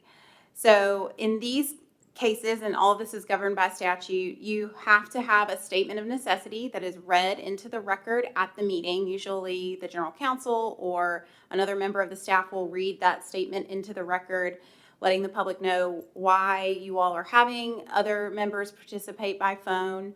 That has to be filed with the Secretary of State's office within a certain period of time. The public has to be able to hear members that are participating via the phone, and all votes in those meetings, regardless of what your policy says, have to be roll call votes. That way the public can know who is speaking and what their vote is. A little wrinkle here is if a physical quorum is present at the meeting, so let's say Wendy couldn't participate, she wanted to call in, but the rest of you were here, that's fine, but she cannot be counted for terms of a quorum. It would only be able to account for an electronic participant by in the quorum if the majority, and you had a statement of necessity. Why does that matter? Why does what matter? Why does it matter if a person elected? Why does it matter if a person who's participating electronically is counted in the quorum or not? I mean, if there's already a quorum in the room, why does it matter? So it would matter if there wasn't a quorum in the room and they were trying to have you call in to establish a quorum. They could not do that. Okay, so you just can't end run the rule, Yes. basically. Okay, thanks. But I was gonna say, but her vote would still count. Yes, I believe her vote would still count. One other thing is, in terms of the statement of necessity, this is a lot of times something that the State Board of Education, if you can go back a slide, that has to use often for charter school appeals because of the timeline that the State Board is under, which is actually currently 60 days. You all have 75 days, so you've got a little bit longer. Special called meetings that require electronic participation happen a lot. And usually that statement of necessity is we're under a statutorily prescribed time period within which we have to make this decision. Our members reside across the state. You all this is not your full-time job. We know you all have other things on your plate. It's hard to get everybody in person. So we have a special called meeting a lot of times in those situations. Next. So wanted to look through some specific commission requirements in the code that created you all. We've talked about a lot of these things, but you are required to meet at least quarterly with special called meetings as necessary. You're required to live stream all of your board meetings over the internet, and it must be accessible via the commission's website. That is a very unique feature in terms of the open meetings law. That does not apply generally to most governing bodies in our state. The State Board of Education is required to do that. You all are required to do that, and there may be a few other that I'm not aware of, but the vast majority don't have to do that. So keeping in mind that that means that your work is very important, and the legislature has recognized the importance of it and the public's interest in being able to access your meetings. And I also just want to make a point there when you're all are thinking about your budget, that's going to require you all to think about locations where you can live stream. Mm-hmm. And so that is something that the state board has had to face in terms of a hurdle is when we meet outside of Nashville, where can we meet? How much will it cost? How are we able to bring the requirements required to live stream? And I also want to put a finer point on that, particularly around commission member participation in any public hearings. Although we very much would want and welcome our board members to attend our public hearings, we also are very cognizant of running into Open Meetings Act and being in a place that can't live stream if we're having too many people around. So that's just something that you're going to be working with your staff on. Yeah, thank you, Tess. Mm-hmm. Things that we have to wrestle with and lessons learned we're Yeah. happy to share with you all. Your statute also requires a majority of you all entitled to vote to be at a meeting in order to transact business, and that this is another unique thing that doesn't apply to the state board currently. It requires you to pass a resolution memorializing your approval or denial of every charter school application that you consider. So currently, the State Board of Education receives the executive director's report, and they make a motion to agree with the recommendation or not agree with the recommendation. They take a vote, and that's it.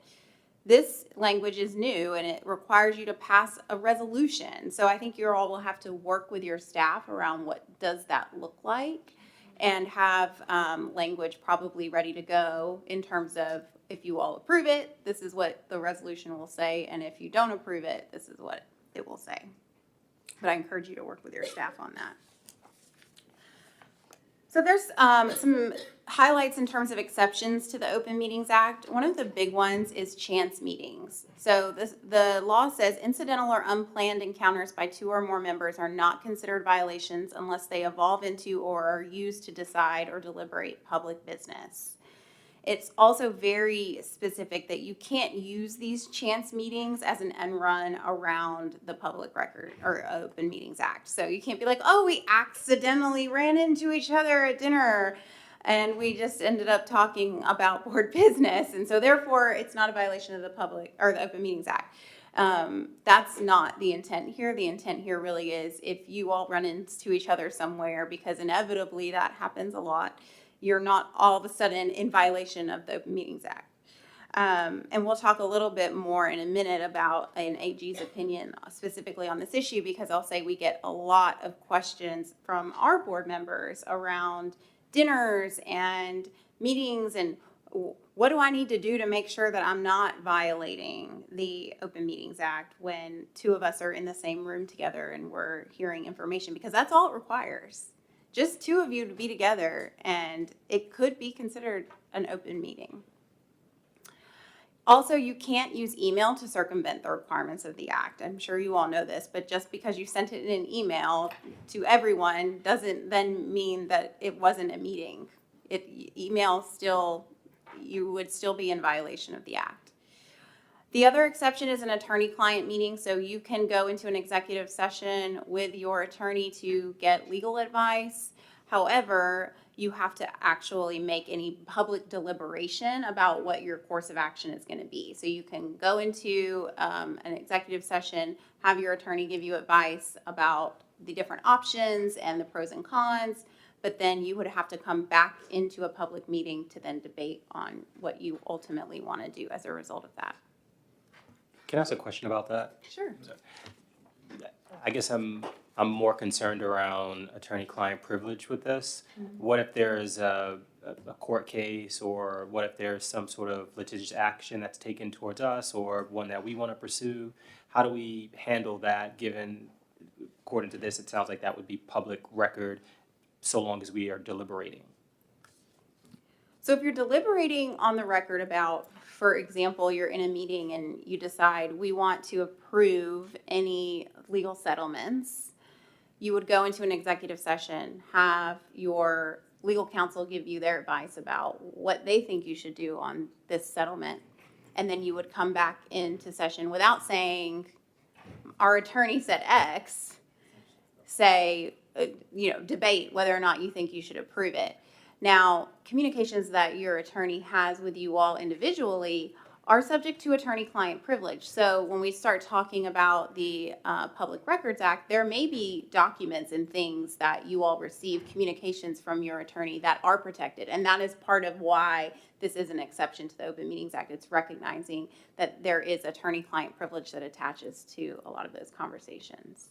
It's more focused on the decision itself that you're making as a result of that would have to happen in a public meeting. So if we want to send an email, let's say there's an article we see, and we want to send an email to the other members of the commission just as information, there's no deliberation, that's okay? That would be okay. Okay. Or you could just send it to staff. Okay, well, that was the second part, so staff can, Yes, you can use your staff to disseminate information and make sure, yes. And that's what we did at the state board, was we would send it to staff to avoid even, because if it has any nuance to it, like if it's an opinion piece, then it can be interpreted as you're trying to influence, right?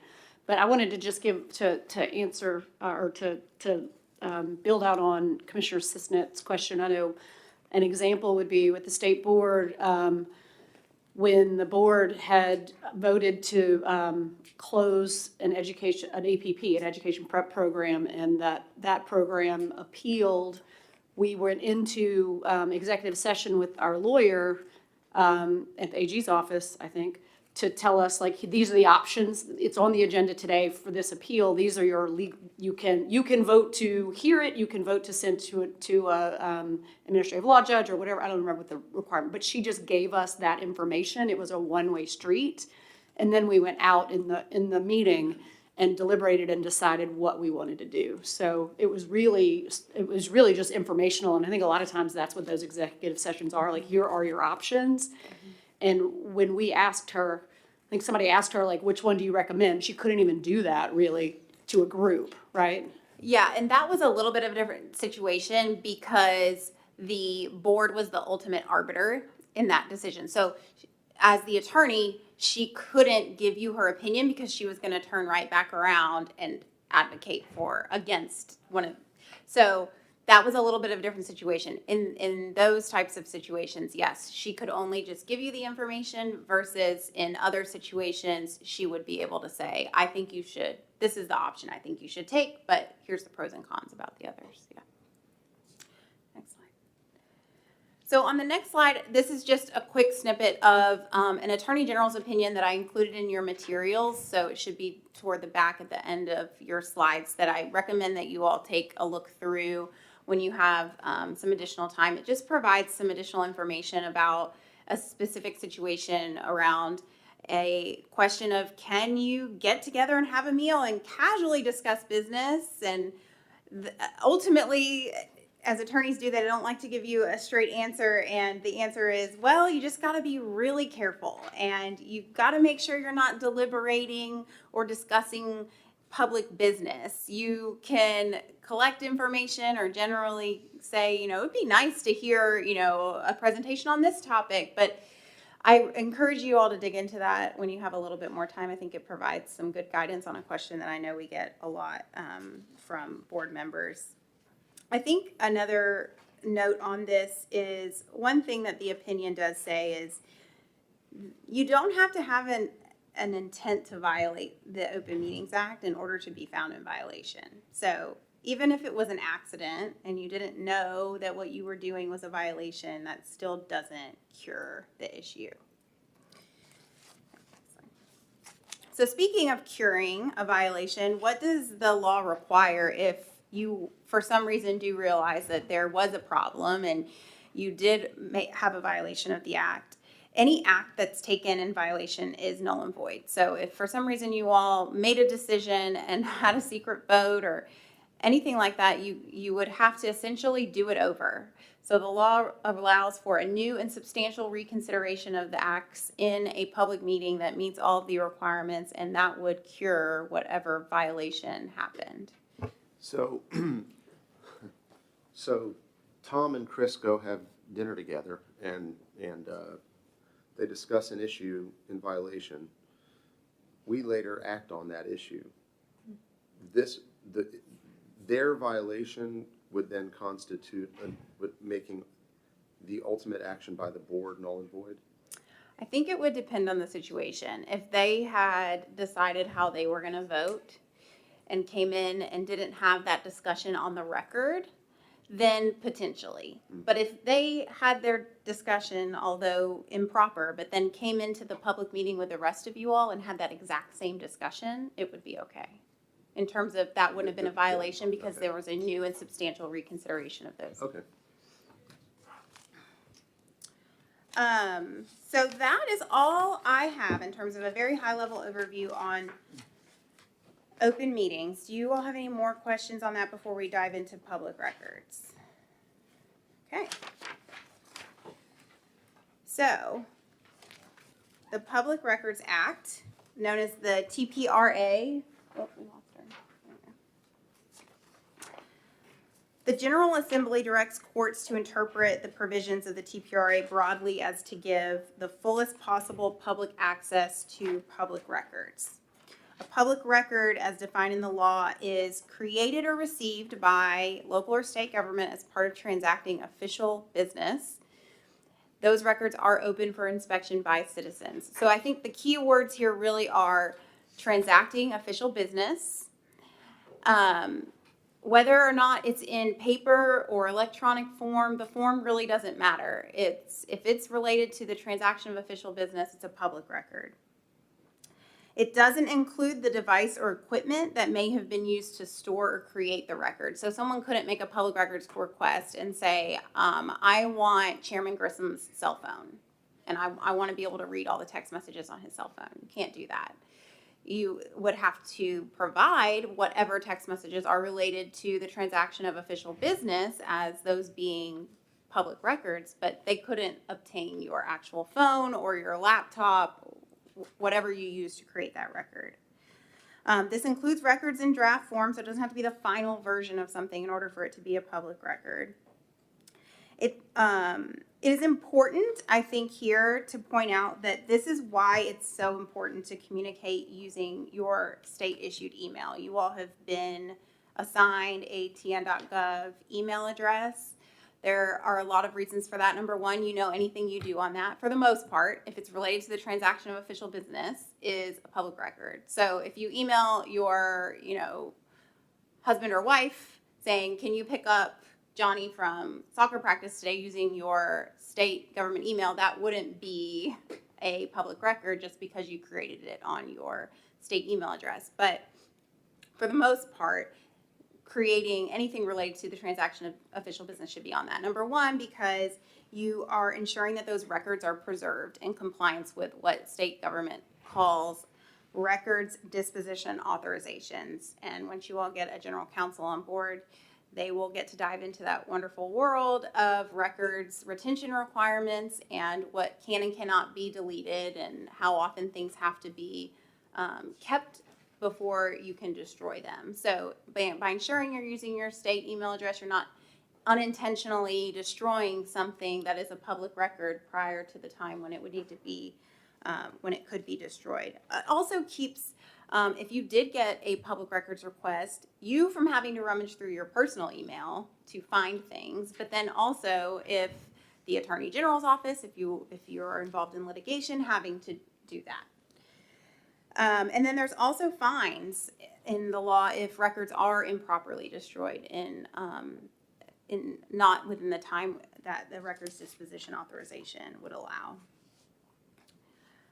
So the next slide talks about generally what the law requires of state agencies. It says all state, county, and municipal records shall at all times during business hours be open for personal inspection by any citizen of this state, and those in charge of the records shall not refuse such right of inspection to any citizen unless otherwise provided by state law. So I've pulled out sort of the big pieces of that here.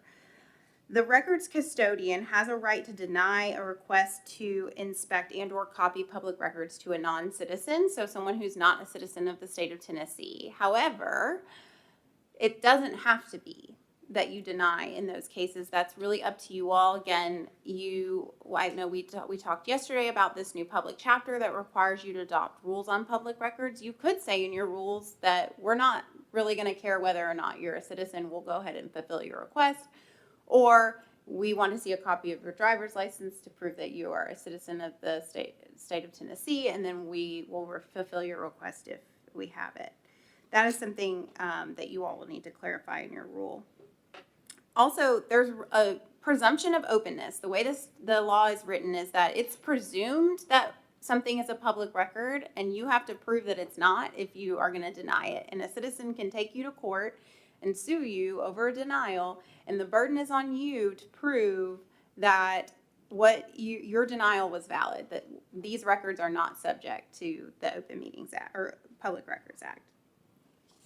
All right, next slide. So here are some examples of public records.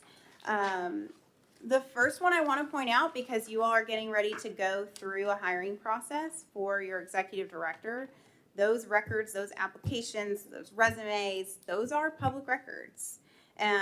Things that we'll talk about in a second, you can redact personal like address and phone number information if someone were to request that, because personally identifiable information is not subject to the act. That would be an exception, but they can receive their name and their application and their resume.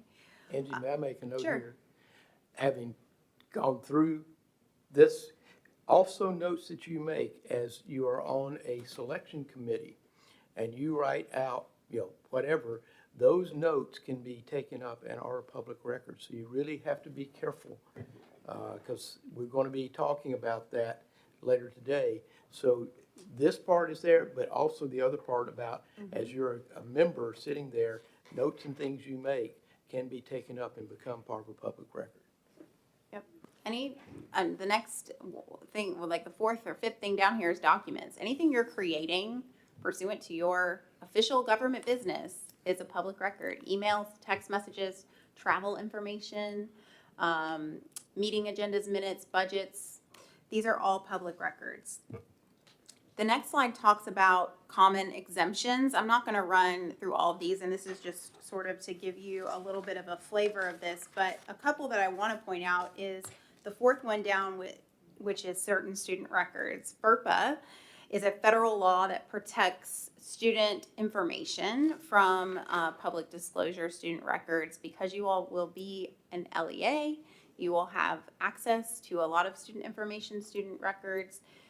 you need to be very careful about making sure that any student information is redacted from a public document before you would provide it. And in a lot of cases, student information, like a student's cumulative record, those are pretty much fully protected under FERPA. So keeping that in mind is a really big deal. Another thing is personally identifiable information of individuals of state, county, or public employees. So that's your personal address, your personal phone number, your personal email. If you know, obviously your state email, the ways in which the public can get in contact with you through official means is not an exception. I'll say that there are a lot of exceptions. In 2017, the legislature asked the Comptroller's Office to do a study of the number of exceptions to the Tennessee Public Records Act, and they found 538 that are just in the code. So that doesn't include all the other places that exceptions live, like the rules of criminal and civil procedure, any agency rules, Supreme Court rules, common law, federal law. There are lots of other places that, so for example, the attorney-client privilege, the exception for anything that's attorney-client privilege, that isn't necessarily laid out clearly in the statute. That's more of common law and rules that are created outside of the code. The next slide talks about response requirements. So what are your obligations as a state agency under the Public Records Act if you are to receive a request, which I'm sure at some point you all will, and hopefully you'll have your rule in place by that point. But the records custodian who you will identify in your rule, in some cases that can be your executive director. In the case of the state board, I'm the records custodian as the general counsel. They're required to make records available upon request. If it's not practicable to make those records available as soon as you receive that request, you have 7 business days to respond, and there's 3 different ways that you can respond. You can say, within 7 days, here you go. You can deny the request and give them the reason for the denial, or respond with the time reasonably necessary to produce. So in a lot of cases, we receive, as the state board, as an example, requests for files of teacher licensure discipline cases that we handle as a board. And a lot of times that's a lot of information. A lot of times it has a lot of student information in it, a lot of personal information. We need time to redact that. It just takes time. So we'll respond and say, we'll get this information to you within 14 days. And then within those 14 days, we will then send them a copy. I'll say there are specific grounds for the denial. You can't just say denied. You have to tell them why, and it has to be a permissible reason. Those reasons are you're not the custodian of those records, so you've asked us for something that we don't have, and so therefore we're denying your request. You can't identify any responsive records. There is an encouragement to try to seek clarification from the requester. Before just saying we're denied because we don't know what you're asking for, go back to them, ask for clarification, and then if you still can't figure out what they need, then you can deny on that basis. The records don't exist. I want to point out here that just because someone makes a request of you under the Public Records Act, if it's not something that you have, if it would require you to go out and create an entirely new document, you don't have to do that. So again, using teacher licensure discipline as an example, this is just probably the most common place in which we receive public records requests at the state board. They'll say, well, I want an Excel document that lists all of your actions that you've taken on these people in this LEA for this reason. And we're like, well, we don't have that. Here's what we do have. We're willing to provide you what we have that may, you can sort of glean that information, but we don't have the exact thing that you're asking for, and we're not required under the act to go out and create that record specifically for that person. You can deny because they're not a citizen or they won't provide proof of citizenship. So they've said, I am a Tennessee citizen, but they're not willing to provide you their driver's license or any kind of proof. And then you can say the records are confidential under state law and cite that whatever that law is. They can also ask to inspect records instead of receive copies of them. So they may, for differing reasons, either if they know it's going to be a lot of money, because you are allowed to charge reasonable costs for copies, to ask to come in and look at those records instead of pay to have you all make copies. And so that is something that you would have to comply with. All right, don't look ahead to the next slide if you're in your materials. And we'll run through these one time because there's actually, I'll just. Is this our pop quiz? It is. So this is your pop quiz. The pop quiz. All right, so I'm a board member or a commission member in you all's case. And we're going to talk about what's a public record and what's not. So I send this photo of my insanely cute little boy to another board member because I'm like, he's just so cute. Look at him. I do this on my state cell phone or my state email. Is this a public record? No. Well, is that a 6-month performance review? Is this performance review? Yes. That's correct. This is not a public record because even though I sent it on a state device or using my state email, it is not related to the transaction of official business and therefore not a public record, although I'm happy to share with any reporters and or interested public photos of my cute children. Okay, the next one are text messages to my fellow board member debating a board meeting agenda item ahead of tomorrow's meeting.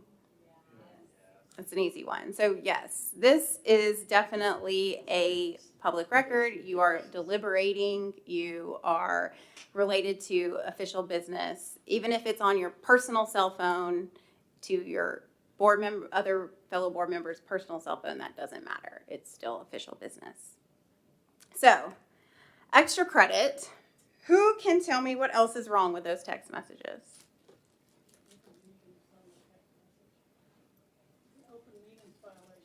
That's right. The other attorney in the room gets it right. It is also a violation of the Open Meetings Act because you're deliberating. You're trying to decide, weigh arguments for and against. So not only are you creating a public record, but you are violating the Open Meetings Act through that. I see the actual content to be able to. So I want to leave it open for questions. Any more questions that you all might have on that? I was out there just creating public records. Confidentially, quietly. I do have one question. So it sounds like it doesn't matter whether you use a personal device or a government issued device. For that reason, I presume state board members, as we don't need any type of special device, we can just use our personal devices. Yes, so we don't issue our board members state cell phones. They use their cell phones to access their state email. But yes, you don't need a specific device. You can pull up your state email on your personal computer. Just be mindful, again, of making sure you're using your state email to communicate, and then any documents, things that you create on your personal computer, that you're preserving those things and you're not getting rid of them unless your general counsel says that that would be something pursuant to records that disposition that you could destroy at some point. But do not destroy anything. Do not delete. Just be safe and keep it. So on that, just because I'm a little OCD when it comes to my email, I do delete things out of the inbox, which goes to the trash. But the policy of the state system preserves that on the server. We can't permanently delete it, correct? There is a way to permanently delete. Oh, But as long as you're not removing it from your trash can and permanently deleting it, I think that, and you would have to check with your general counsel to be sure. I think there's also ways that you can move things into other folders, so you're not necessarily sending them to the trash can.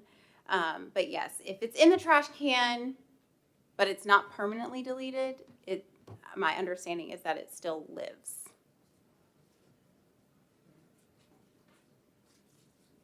Other questions? Angie, thank you very much for that overview. Now, do members want to take a break, or can we move in and pick up the next session with Joanna Collins, which is about conflict of interest, because we've all been dying to turn these forms in. And you're here now. And we're just waiting to do it. So do you want a break or can we move on? Okay, Joanna, you're up. If you would Whoa. mind sharing for the record your name, Sure. your position, and the agency you're affiliated with. Yes, Joanna Collins, Assistant General Counsel for Procurement with the Tennessee Department of Education. I've been there about 5 years, and I was actually at the state board before that, and so I know Ms. Tucker. I'm going to be talking about ethical obligations today. The alternate title for this presentation could be use your common sense and professionalism that you're already doing every day in your jobs and lives. And I know that a lot of you also serve on other boards and commissions, and so some of this may be a refresher for you, but I'll never turn down an opportunity to go over some practical ethical guidelines and best practices. Because as you know, in government, accountability and transparency, are the cornerstones. And so while I don't anticipate that there would ever be any intentional issues, we want to make sure everyone's aware of general guidelines so that there's no, some of these things can be a bit tricky, especially when it does come to conflicts of interest. There can be some nuance there. So, and I heard that you all read ahead and started filling out your conflict of interest forms, so I was excited. Yes. So after my presentation, we'll pick that back up. But this should be pretty easy breezy for everyone. Okay. Am I? She's gonna be.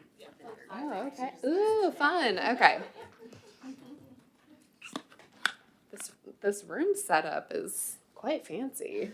There are so many screens. I'm glad they don't have my face on them. Do I just... Yeah, just tell her. Next. There's no good way to... Next. That was just a disclaimer that I'm not your attorney, but I'm sure that you've already covered that. I know you would like me to be, but I'm not. In the authorizing statute for the commission, so each member of the commission shall review the public charter school applications, hear appeals, and carry out member duties in a fair and impartial manner. And before beginning your term of office, sign a conflict of interest agreement, agreeing to carry out your duties basically in a fair and impartial manner. And so, what does this mean exactly? So, you're going to be reviewing the applications against the objective criteria that's in the rubric. Of course, you'll be using your expertise to determine whether the application meets the metrics as outlined, but not inserting your subjective opinions into the process, and ensuring that there's consistency in your decision making. So looking to precedent, so making sure that applications are, similarly reviewed. And so I work for procurement for the Department of Education, and so a lot of this is very familiar to me, that when we are accepting bids from vendors, we'll create an objective rubric. We will have a committee score against the rubric, but outside knowledge, independent research is not something that you want to insert into the process. So if you don't particularly like a vendor, or you look at look them up and do research on your own, that sort of thing is not permissible. You're supposed to look at what does the application say, what are the facts, what is your rubric, and score against that. So fair and impartial. Similarly, the commission is authorized to procure goods and services if needed. So this would include professional services, consulting, and the commission will develop written procedures for procuring. So a cornerstone of contracting is competitive bidding, and so that's always the place that you start. And so you'll want to make sure, and I'm sure a lot of you, especially if you've worked in districts, you're familiar with this, either getting bids or having some kind of application process. And so I don't know the extent to which you will be procuring services, but there might be situations in which you need consultants or additional support for the work that you're doing. So something to keep in mind. And now we get to the long-awaited topic of conflicts of interest. So in the statute, conflicts of interest by virtue of office or employment, this is the easy one. So no elected officials, no state employees. Did we all pass the first test? Okay, so sadly, I cannot be on your commission because I am a state employee. Maybe one day.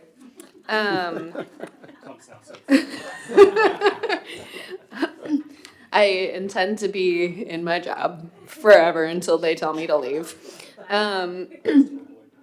So getting into the more nuance, as you probably know, conflicts of interest can either be an actual conflict of interest or perception.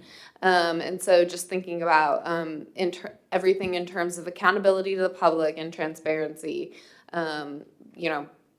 what would this look like to an outside party, the public that's watching the work that you're doing? So examples of behaviors that could be, risky areas to avoid. So any kind of ex parte communications. So making decisions or communicating with applicants or vendors, other parties outside of the formal processes. Of course, you heard Angie's presentation on open meetings, so a lot of that is already going to be covered. But I know you're also citizens of the world, and so you may, have people reach out to you. And so just making sure that, if you are procuring services, for instance, and a vendor reaches out to you directly, you're going to want to, talk to your attorney. And then, of course, soliciting or accepting any gifts, favors, rewards, emoluments, anything of value from either applicants, vendors, lobbyists, etc. So, at the state, working in contracts, occasionally vendors will send us, hey, here's our holiday gift basket. And I'm like, here's it back. Enjoy the gift that you just tried to give me. And really this is anything of value. So, if they want to pay for you to go to a conference or something like that, you're going to want to check with your counsel.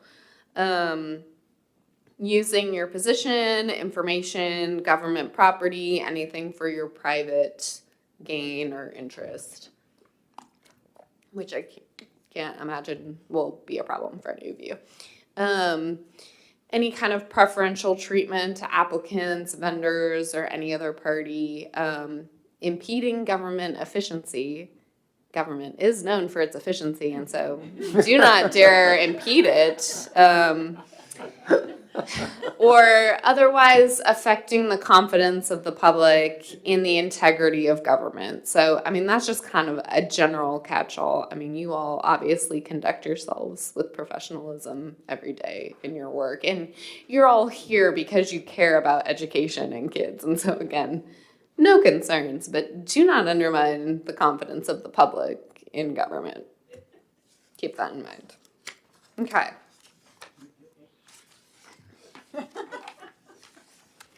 So I'm just going to read the actual, so your commission. I'm not sure that rule is working. Your commission policy, so you reviewed and approved your commission members' policy yesterday, which includes the conflict of interest disclosure section. So I'm just going to read it, even though you've all already read it.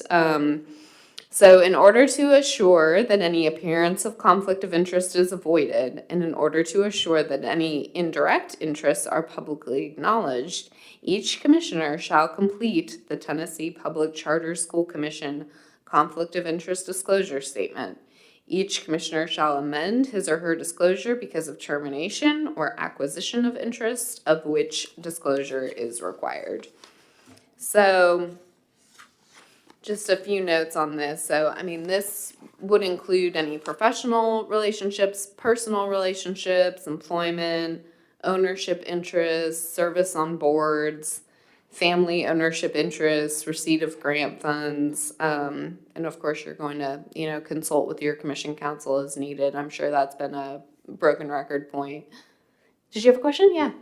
I do, just for, I know we're charged with updating this, but right now, the commission doesn't do any of this stuff. So I don't think anybody is gonna have a yes on any of this because we don't actually have any schools, we don't actually license with anybody, do business with anybody, right? I mean, so right now, it's gonna all be a no, and then, say my husband worked for KIPP, the school that we're gonna take over. Like, right now, my answer would be no here legally until we actually take over that school, right? He doesn't work for KIPP, by the way. Yeah, and that's a really good point, and I'm glad that you said that, is that the disclosure is an ongoing obligation. So typically, the way that it works, I mean, with procurement, so you won't know in advance who's going to bid on your RFP, right? And so at the time that you are reviewing that your review committee gets together and you look at, okay, here are the 5 vendors that have applied. And then you say, okay, this one, I worked in a school district 10 years ago and we used this company, and then this person, sort of thing. And so you are kind of looking at it on a case-by-case basis and updating your forms as needed. But as you mentioned, if there are no parties currently that you know of that you would have a conflict of interest with, then Well, on the form, though, the only one that doesn't get a no is the very last one. Okay, yes. Yes, just want to make that, I mean, as far as relationships. exactly. That's correct. I just make sure. Yeah, and so in terms of your disclosures, your responsibility as a commission member is to list every possible conflict of interest, but not to make the final determination about whether a conflict of interest does or does not exist. That is going to be up to your counsel. And so there are situations in which you may have a relationship that you identify, but it's such that it is non-significant or would not impact your work, but you're going to want to go ahead and just put it down anyways. There are other situations in which there might be a potential mitigation, that you're not going to have to be removed from the board and not able to do the work, but like perhaps you would have a recusal from a particular vote or something. So there might be mitigation strategies in place, but really you want to just put down everything that could, like if you say, hey, could this be a potential conflict of interest? If you're asking that question, just go ahead and put it down, because it's not going to hurt anything to go ahead and put it down. But talking about perception, I mean, of course, it always looks worse and is worse if later down the line something comes up. Well, oh, this commission member had this relationship. And if you've put it on the disclosure form, you've talked about it with your attorney, you've put some kind of mitigation strategy in place, that's always going to be better. And so, yeah, because we've had folks for RFPs before say, well, I've had this personal relationship, but I feel like I can still do this. I'm not going to put it down. And it's like, no, just put it down on the form and then consult with your attorney, and they'll make the determination about whether or not it's actually a big deal or not. Okay. What are the consequences for violating your ethical obligations besides moral sadness in your heart? So a breach of your oath or failure to adhere to the ethical obligations may subject you to removal from this commission, which would obviously be very bad. And also any applicable criminal statutes. So, if you're accepting bribes, obviously that's beyond me. I can't help you at that point. I will not bail you out of jail, mostly because I don't know how, because I mostly review contracts. So good luck. She is the best contractor. So, kind of just the last note before we get to the form. So, again, professionalism, making public comments, including any use of social media. Just make it clear that you're speaking in your own capacity as, citizen of the world. You're not speaking on behalf of the board, the department, the commission.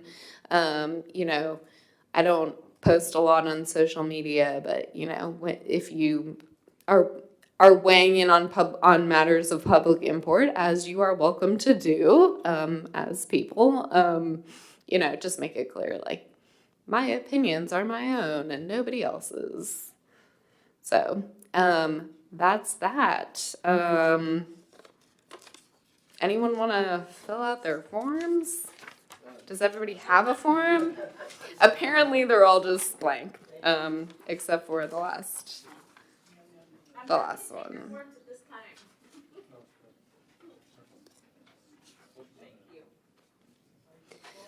But yeah, I mean, I think, Ms. Tucker, I'm glad that you brought up that point, that at this point you don't know who the appeals are going to be coming from. And so again, you're probably going to want to look at this on a case-by-case basis every time it comes up and make sure that there aren't any, it's the same with the textbook commission. I mean, you don't know what publishers are going to be submitting bids in advance. And so just remember that it's an ongoing obligation and you are never free from your obligation to fill out this form. So this is not a one and done. Keep filling it out forever. Okay. That's all. Was that easy? Did we all pass the ethics test? I don't have a pop quiz. I cannot peer into your hearts. You all seem great, though. You've passed my test.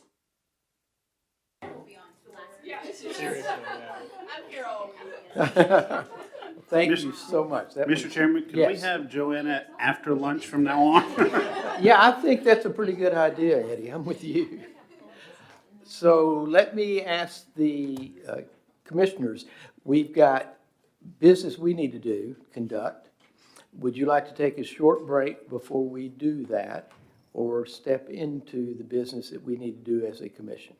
Is this the last bit of business? This is the last bit of business. Yeah, let's just knock it out. Okay.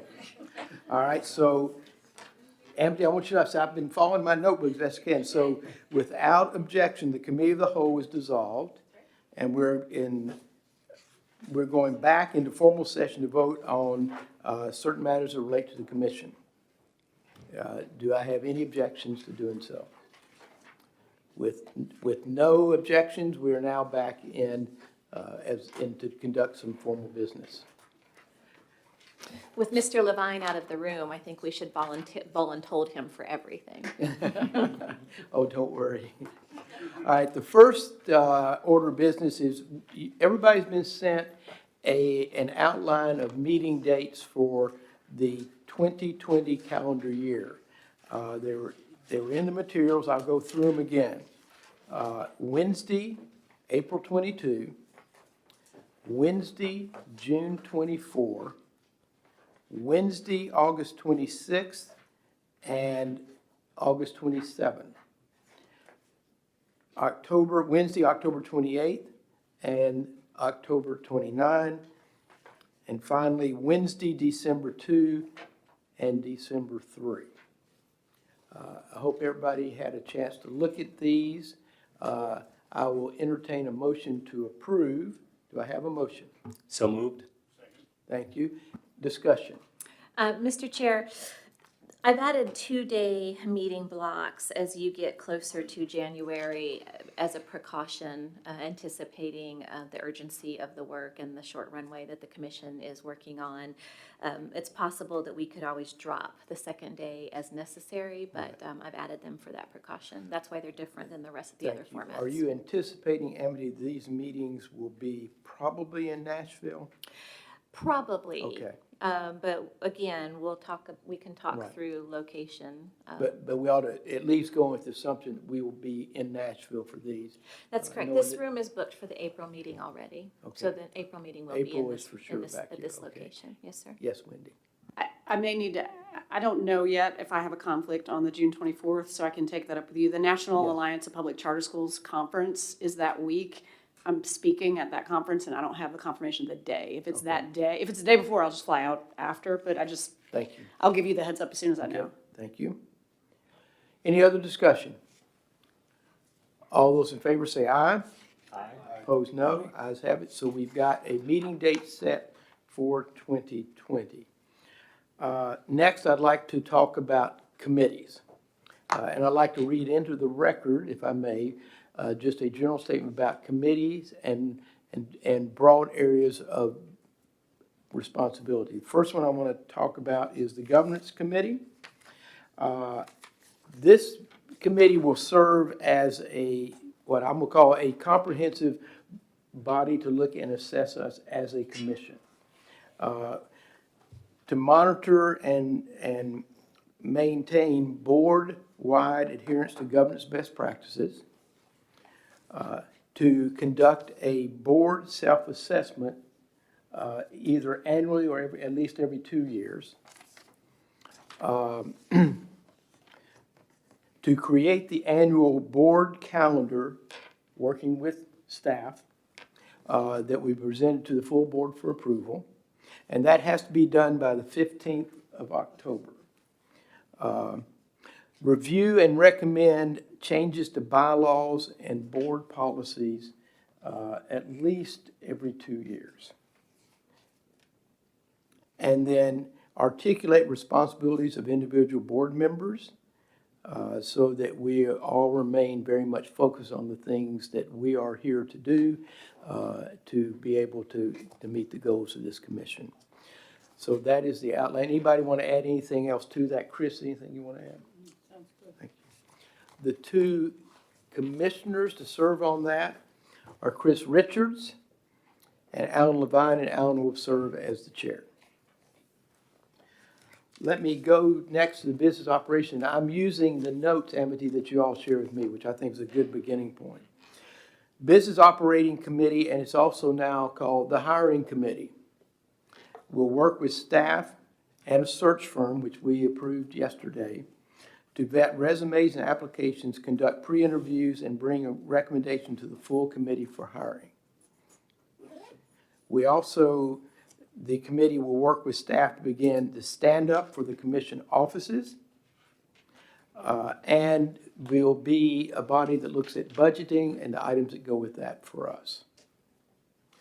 I would make a note here that while the committee members that we appoint are the ones who will be voting, any commissioner can go to the meetings, they just cannot vote.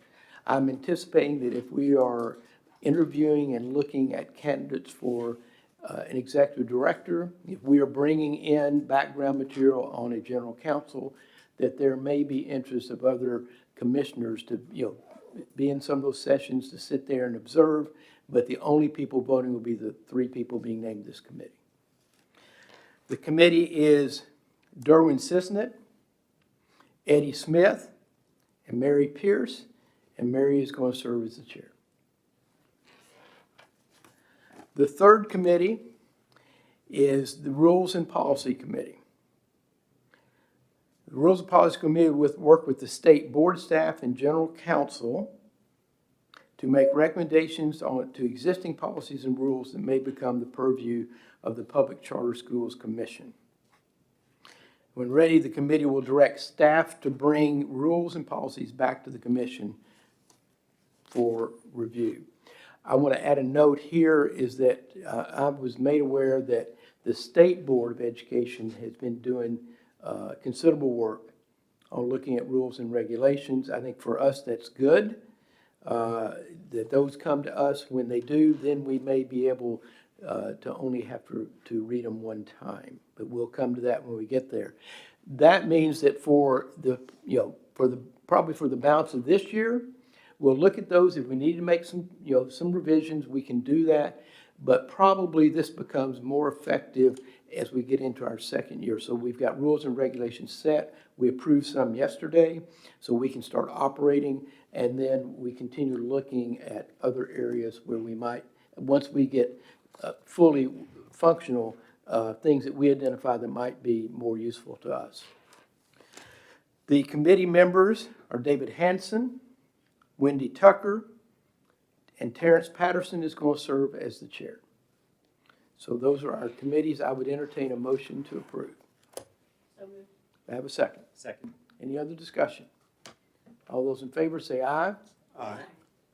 Noes? Ayes have it. Thank you all for agreeing to serve. I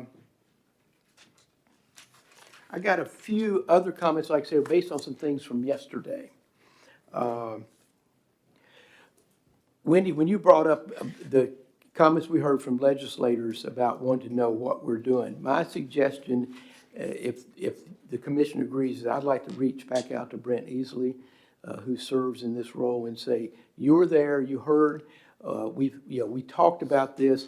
I would like to ask you to help give us guidance and direction of how to communicate back, the best way to do it. It probably, I would say, since he serves in this role for the governor, and the governor created this commission, that taking his advice as to what we ought to do, and then clearly wanting from the Department of Education their input as well. But I wanted to sort of share that thought back after thinking about it last night.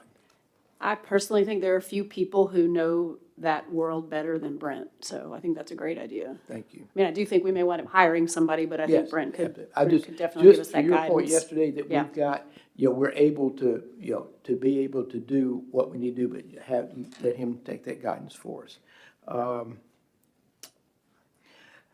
Amity shared with me that at our probably next meeting, NACSA will come in and do a presentation for us. So we talked about that yesterday. We discussed that, so I want to share with committee members, to be prepared for that.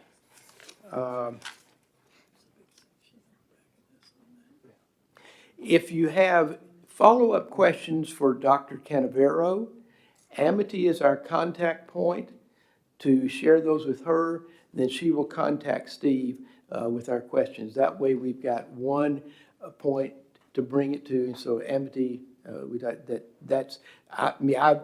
expect there are going to be questions, Steve, coming back to you, but I wanted to make sure that all commissioners were aware of the best way to communicate.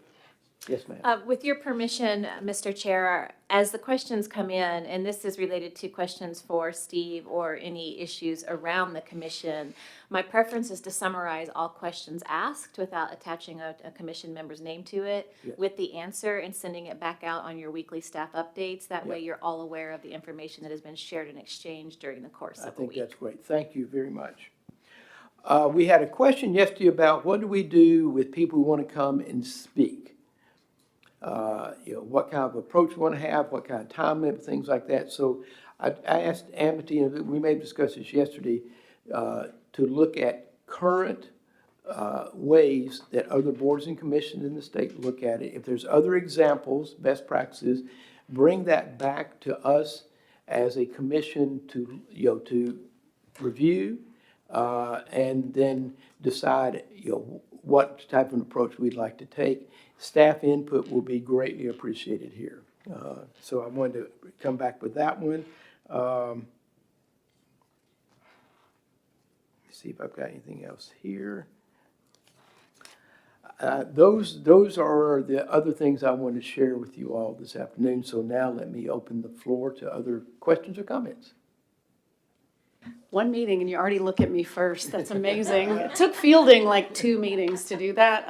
My only question is, there are some follow-up questions on some of the data from yesterday. I don't think I was the only person that had some. Should we, you weren't here for that, but should we direct that to you to go to the gentleman who did the data? Okay. Dr. Schaff.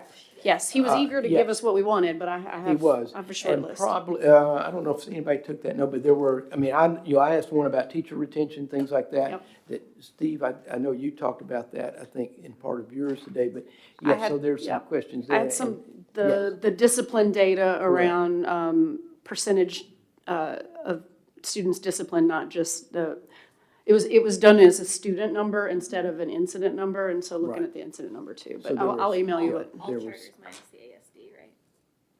Is that how it's packaged? I don't think it's specified minus the ASD. No. That's a good question. Right. I think what we'll find as we go forward, because of just these 2 days with the focus on, measurements and really accountability, that the data sets are going to be really important. So I would anticipate that we'll come back with a number of other things that we would like to have tracked that can be shared back with us. Do other commissioners have other questions or comments? I'm back. I just want to thank the state board staff and the department staff on, I know we all feel this way, I know these guys are working with an executive director out on maternity leave in the middle of a legislative session. So I just want to thank them for the time that they have spent trying to educate us. I really appreciate it. Definitely. And Mary Elam, our unsung hero, who made sure we Yes. ate well for 2 days. I think she's packed up and she's transporting food for the 4th time in 2 days. And Hope, our wonderful board clerk / director. Well, let me echo what Wendy said. Thank you all. This is a great beginning. I hope everybody feels that way. I think we've made a lot of progress. I've learned a lot in the past 2 days. And to those of you to my left, thank you very much. I know you have day jobs. And we appreciate the time and attention that you've given us for these 2 days. And for some of you, you're going to be seeing a lot more of us. We know that. But thank you. And with that, I will entertain a motion to adjourn. So moved. Second. Anybody opposed? Well done, everyone. Thank you.